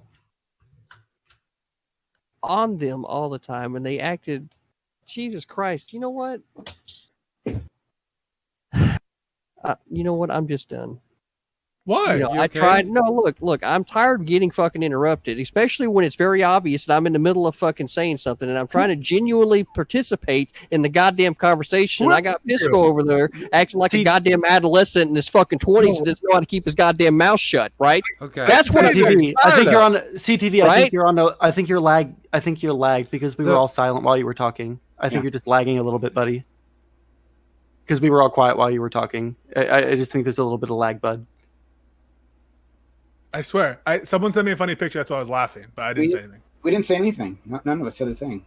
Yeah, no. I didn't hear anything. I can confirm that we were quiet after I stopped Well, from y'all just have the conversation because at this point, whenever I get the thought and I'm trying to work through it, the fucking interruptions it makes it hard for me to be able to think, right? So y'all have the conversation. But we didn't interrupt you. Okay, let me take over a little bit, okay? Because I think that there's a libertarian perspective that I had for a really long time, and basically this is not I kind of libertarian. This is ANCAP. okay. Well, I was basically calling myself a libertarian, and ANCAP's called me not a libertarian, so I'm gonna call it libertarian. So, Okay, I've discussed this with CTV. I've asked him what his policy is on this, and we've spent like an hour or two on this one. And I don't think it's libertarian, quite honestly. But that's fine. Keep going. yeah. So basically, I think I was in the libertarian camp for a long time. You know, government, should get the fuck out. 30% of my paycheck is disappearing. That's fucking me over. That's less money that I can invest in the economy. That's less money that I can contribute to my community. It eliminates my ability to volunteer. It eliminates my ability to do, basically negotiate wages with my employer because the federal minimum wage is set. Blah blah blah. There was all the libertarian arguments that I could basically articulate. But what kind of fucked me was actually a dissident right argument, which was basically like, hey, libertarians they're never going to seize power inside the United States. So whatever reason that is, because of statism, there will always be a state, there will always be a government, there will always be people who are imposing their will on you. So you can make all these beautiful arguments about anarchism and anarcho-leftism and anarcho-communist societies or anarcho-capitalist societies, but the truth is, at the end of the day, until the state is completely abolished, which I don't think is ever going to happen, basically, like your choices are act within the system as it exists now and move politics in the direction that you want to move it into, or don't. And those are your two real options. So ANCOMs and ANCAPs can make all these beautiful arguments, but if nobody else buys into them, they don't count for a fucking thing. And that's kind of where I became a statist, basically, because, even if you had an anarcho-communist or an anarcho-capitalist society, chances are there's going to be an exterior power structure that's going to come and impose its will on you. So it's either be powerful or don't be powerful. Those are your options. So I mean, hold on there, because like he's not, like, this is why I keep pointing this out. He's not a libertarian. He is an anarcho-capitalist, and I think in this system, what he's talking about is not necessarily the departure from structure. And I'm with you, right? But what I'm pointing out here is that his commentary is in the role of government in the capitalist free market system, not necessarily in the role of existing as a state government. So I know that they're hard to separate, and that obviously they function together. But I'm just trying to help formulate at least the position as to what I see. And, I know it's not pure ANCAP. I get that. I understand. But, there's a lot of elements here that are not really libertarian either, to say, there's no, like, we don't want to have debt. In other words, we don't want to have the ability to utilize debt, which is pretty far out there in terms of like capitalist theory. Okay. CTV, do you want to jump back in, or should I keep bullshitting? CTV, there was debt before the Federal Reserve. Yeah, there was. Look, and I've sat here and I've talked to, maybe not you, but a few different people about how if we had not had the Federal Reserve, if that had not passed, that we would probably not have been able to set the world stage the way that we did in both World War One and World War II, right? So there are ultimately gains to be had from being able to take debt on from the future and bring that value to the present, right? But the problem that ends up happening is you get these short-term and long-term debt cycles. That's the problem here. And what we need to be trying to figure out from an economic standpoint is how to balance this son of a bitch out, because it just keeps getting bigger and bigger and bigger. And we're doing nothing but borrowing on our kids and our grandkids' futures, right? That's the real problem. And we're not putting the government in check with regard to its spending. We're just sitting here trying to come up with, making the government bigger, which increases its responsibility to the people in order to enforce the laws that it has created, right? So the only way to get the government and its responsibilities reduced is to start taking some of the laws off of the books instead of this bigger and bigger system. You know what I'm about to say, right? You know what this is? You know what I was prepping up for, right? This whole debt thing. Because you know what am I about to say? Can you read my mind? Who has the most fucking debt in the fucking world right now? Who? I'm asking because I don't fucking know. Well, not the most in the world. I'm exaggerating. But Trump has a fuck ton of debt. If you think that's a bad idea, I mean, you gotta fucking talk to your man. Man, it's probably a good thing that I don't have an 8-ball, because I had no fucking idea you were going to say that. But let's just be practical here. Wait, I will also consideration. Debt is a real issue. I will also say I had no clue. To do an 8-ball.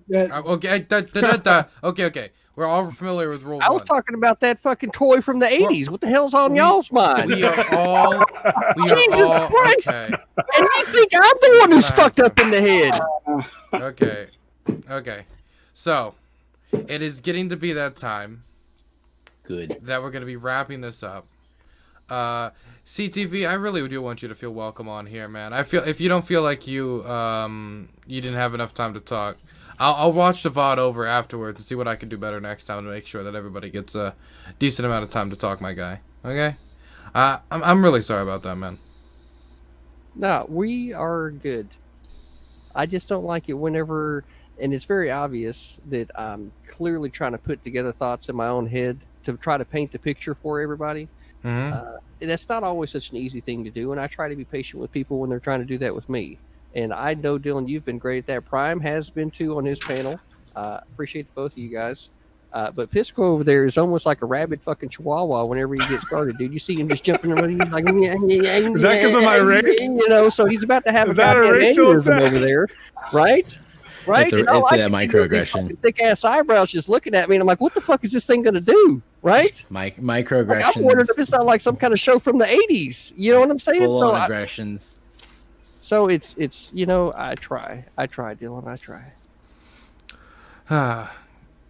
I know you do, and I do want people to be able to think about what they're gonna say. And I think the whole point of a panel show is the idea that it isn't a one-on-one conversation where you need to kind of sit there and kind of wait for. You're right, and I will make sure that the questions come better prepared in the future. It's okay. You're allowed to take a second and think. I think the panel shows need to be more okay with 10 seconds of silence a little bit. It's okay with people. It's okay for people to think, or somebody else talks about the question and then we come back to you. Either way, whatever is most productive for dialogue. I just want to say that I'm not being terribly beneficial when it comes to some of these questions, right? Because when I spoke to you earlier, right, that I thought that we were going to have like a everyone zing Biden kind of thing. And then here I am. And, there's some policies that lefties put out there that I'm like, all right, yeah, this is reasonable. I kind of want to take a dump on him, right? But at the same time, like I'm pretending somehow that I'm some former righty, and yet I'm not doing the, pro-Trump thing all the way. So like, I'm sorry for the dissonance, guys. Okay, I just said I'm sorry, CTV. Can I just say I'm sorry? Listen, I love, you're my founder's founder. He was my first sub ever when I became affiliate. I love talking CTV. Yesterday I spoke with him for like 5 hours after I said I was only going to do it 15 minutes. So I wouldn't engage with you, CTV, if I didn't enjoy it. I couldn't disagree more with pretty much every single substantive position that you have, with the exception like a couple. But I think that usually you're fun to talk to, and I hope you know that I'm not meaning it personally. Okay, well, I'm bullying Grimace in DMs right now, so I'm gonna have to deal with that after this. So let's wrap this up with some final statements and outros for the panel show. I appreciate everybody coming by. I know everybody taking 3 hours and a half. While it's probably easier with COVID going on sometimes, I still know that's a big part of people's day, and I really appreciate everybody stopping by and helping me make this show here. I really appreciate it. So we're gonna start with Mr. Interrupt himself. You'll make an amazing lawyer, Pisco. Pisco. Sure. I'll take this time to say y'all should vote, and you should vote for Biden. I think he is a great candidate, and one that our country can be proud of, especially after the last 4 years of Donald Trump. I'll use the rest of my time just to say CTV had a great opinion the other day regarding one of Trump's appointees to the bench.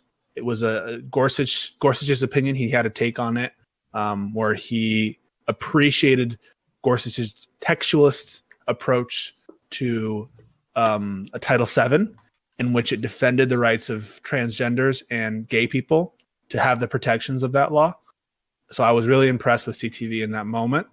And I think that I'm sorry that I interrupted him so much on the panel today. I was just having some fun. It's all good. It's all good. Okay, I'm seeing a lot of vote Biden copy pastas in chat. As fun as they are, I don't. You know what? I'll allow Nope, let it go. Let it go. Let it go. Vote Biden, everybody. I'll let it go for now. But it also means I'm gonna have to let vote Trump go. So if anybody wants to do that, I'm gonna have to let that go too. So CTV, you are actually next. I like arguing with you, Pisco. It's fun. No, but there are those lines, and you know where they are. And I appreciate you, recognizing that fact. That being said, I feel like, the discussion I tried, and I wasn't perfect at it at all, I don't think, but I tried to keep it centered around Biden and focused in on what he has done, right? And what he's been a part of as far as the government's been concerned for his 47 years, right? I don't feel like that. I feel like that if there was something more that I could expect from that man, that I might have already gotten it. But since I haven't gotten it, what more can I really expect? I mean, I'm kind of like that. That was where the hope was different in 2016 with Trump, somebody completely outside the realm, and he's still that guy that's completely outside the realm of all of the same, partisan bullshit, because the Republican Party was not the same party that it turned into when Trump came on the scene. So that being said, I really, going forward, if I had a solution to some of this when it comes to the radicalization of these parties, perhaps independent voters like me should be allowed to vote in both the Democrat and the Republican primaries. Maybe then getting a more centrist view into the parties gets more centrist, ideologies, and the platform's already there economically for it to do what it's going to do. So all it should just do is just remove this arbitrary restriction, which I, as an American, why can't I vote in both parties anyway? They're both American parties. So, and Dylan, always a pleasure coming on here and being a part of the Hippie Dippie podcast. I always enjoy my time here.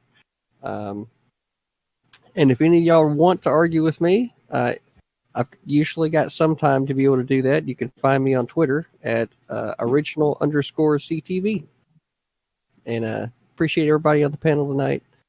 And maybe we can do this again in the near future. I love having CTV on. Really do. I really do. I'll happy to have you on in the future too, and host any convo you want to have with anybody, man. If you need an impartial moderator. Impartial to everything but money. I'll throw it over to Red, Gray, Blue next. I think it was a fun conversation. There were elements of it that I felt that I think other people spoke more eloquently than I, and I think that's a wonderful thing. It gives us something to work towards. Gives me something to work towards, honestly. I think that also there are plenty of areas that I think you can be critical of both Trump and Biden and still feel like the other individual may be an improvement upon in certain issues. And I'm not saying all, obviously, but at the same time, I think that when we look at political issues, that there are areas for us to be a little bit more critical of the things that we say and still look for, I guess, ultimately, what is the best thing that preserves our democracy. And I think that there are some challenges, honestly, with both candidates out there in terms of what works best for the country long term in terms of health, what works best for the country in terms of economy. And so I think you need to reflect on those decisions when you come up to this, election day, and you need to vote, in my opinion. Like, you should vote no matter what your alignment is. If you hate all the candidates, get in there, write in your mom's name and pretend that somehow, that was a logical decision, but do it anyway, right? Be there and support the effort of the functioning of democracy. And I know that people say that it's a stupid take, but hey, whatever, deal with it. It's a stupid take. Fine. Thank you, Dylan. Thank you, everyone else. Critically, Sanzol, Prime, Pisco, Counter. It was excellent to speak to all of you. And I'm a filthy centrist and I stream at night. Well, daytime, your time, my time, night. I'm in the UK. So this is 4:30 in the morning and I'm dying. Thank you, Dylan. Appreciate it. Lovely time to be here. I'm happy to have you here. Thank you so much for coming once again and for giving me the shout out midstream. I'm going to now throw it over to Prime. So I'm not a duty centrist, so I can confidently say that Trump is not an improvement over Biden in any sense of the word. I guess he's a better troll, a better bully, a better embarrassment to the nation. So there's that. So I take it back. I apologize. I think Biden will be better. I think this is pretty obvious. I think he can be I don't think he can be an excellent steward of the economy. No, I don't think he has the policies. He backs the policies. I think he will only make changes on the edges. But that's the best. But that's still better than Trump. So I'll take that. I will say that one, I'm happy to be around all of you gentlemen.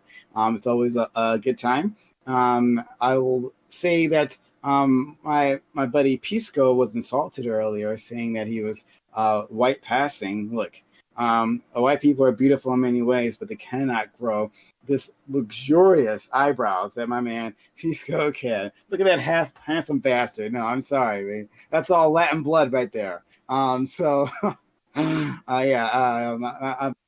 happy to always be around my buddy Pisco. We've always had a damn good time together. So this was great. Thank you, CTV, for being around.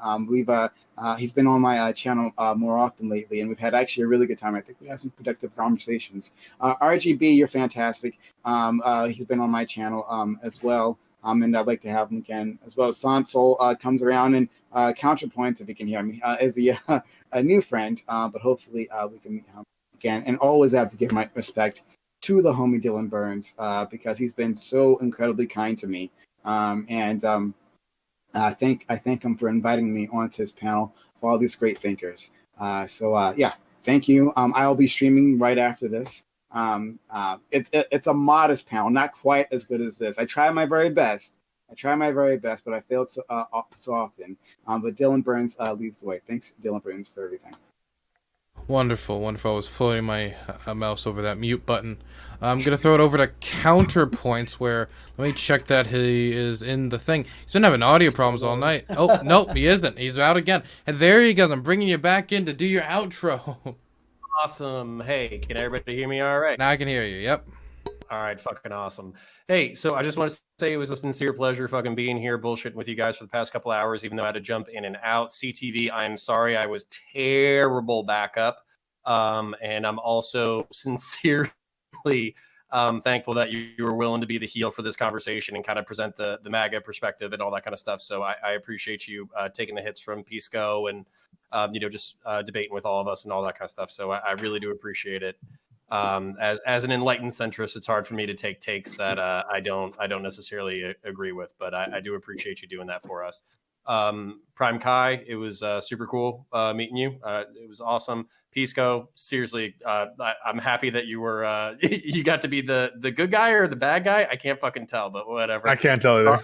Yeah, Sonsol, super chill, RGB, awesome. So seriously, guys, Dylan, thanks for having me. It was fucking awesome. I sincerely enjoyed it. I wish you guys all the best. And if you ever want to talk, I'm down. Okay. Now we're gonna wrap it up with Sansol. All right. Yeah. No, I like this conversation. I feel like there's as long as we have people that are as divisive as Biden or Trump, maybe not so much Biden. Maybe if it was Hillary and Trump again, it might have been a better analogy. But as long as we have people as divisive as Trump in office, it's going to be hard to have conversations like this. And I know CTV, you're doing the confused look, but I mean, it's hard to argue that he's not divisive, right? And it's difficult to have these kinds of conversations. You're never going to change anyone's mind necessarily. You can only present your argument as best as you can. I really enjoyed being on today. It was a last minute thing. My hair was all wet, so I looked really garbage at the beginning. But I'm back to my handsome self now that my hair is dry. Yeah, everyone should sub to Dylan. Do it right now. Get another hype train going. And I think that's all I got right now. Wonderful. I'm gonna hop out, talk to chat quick. Sansol, get at it. Maybe you'll get it. I'll be right back.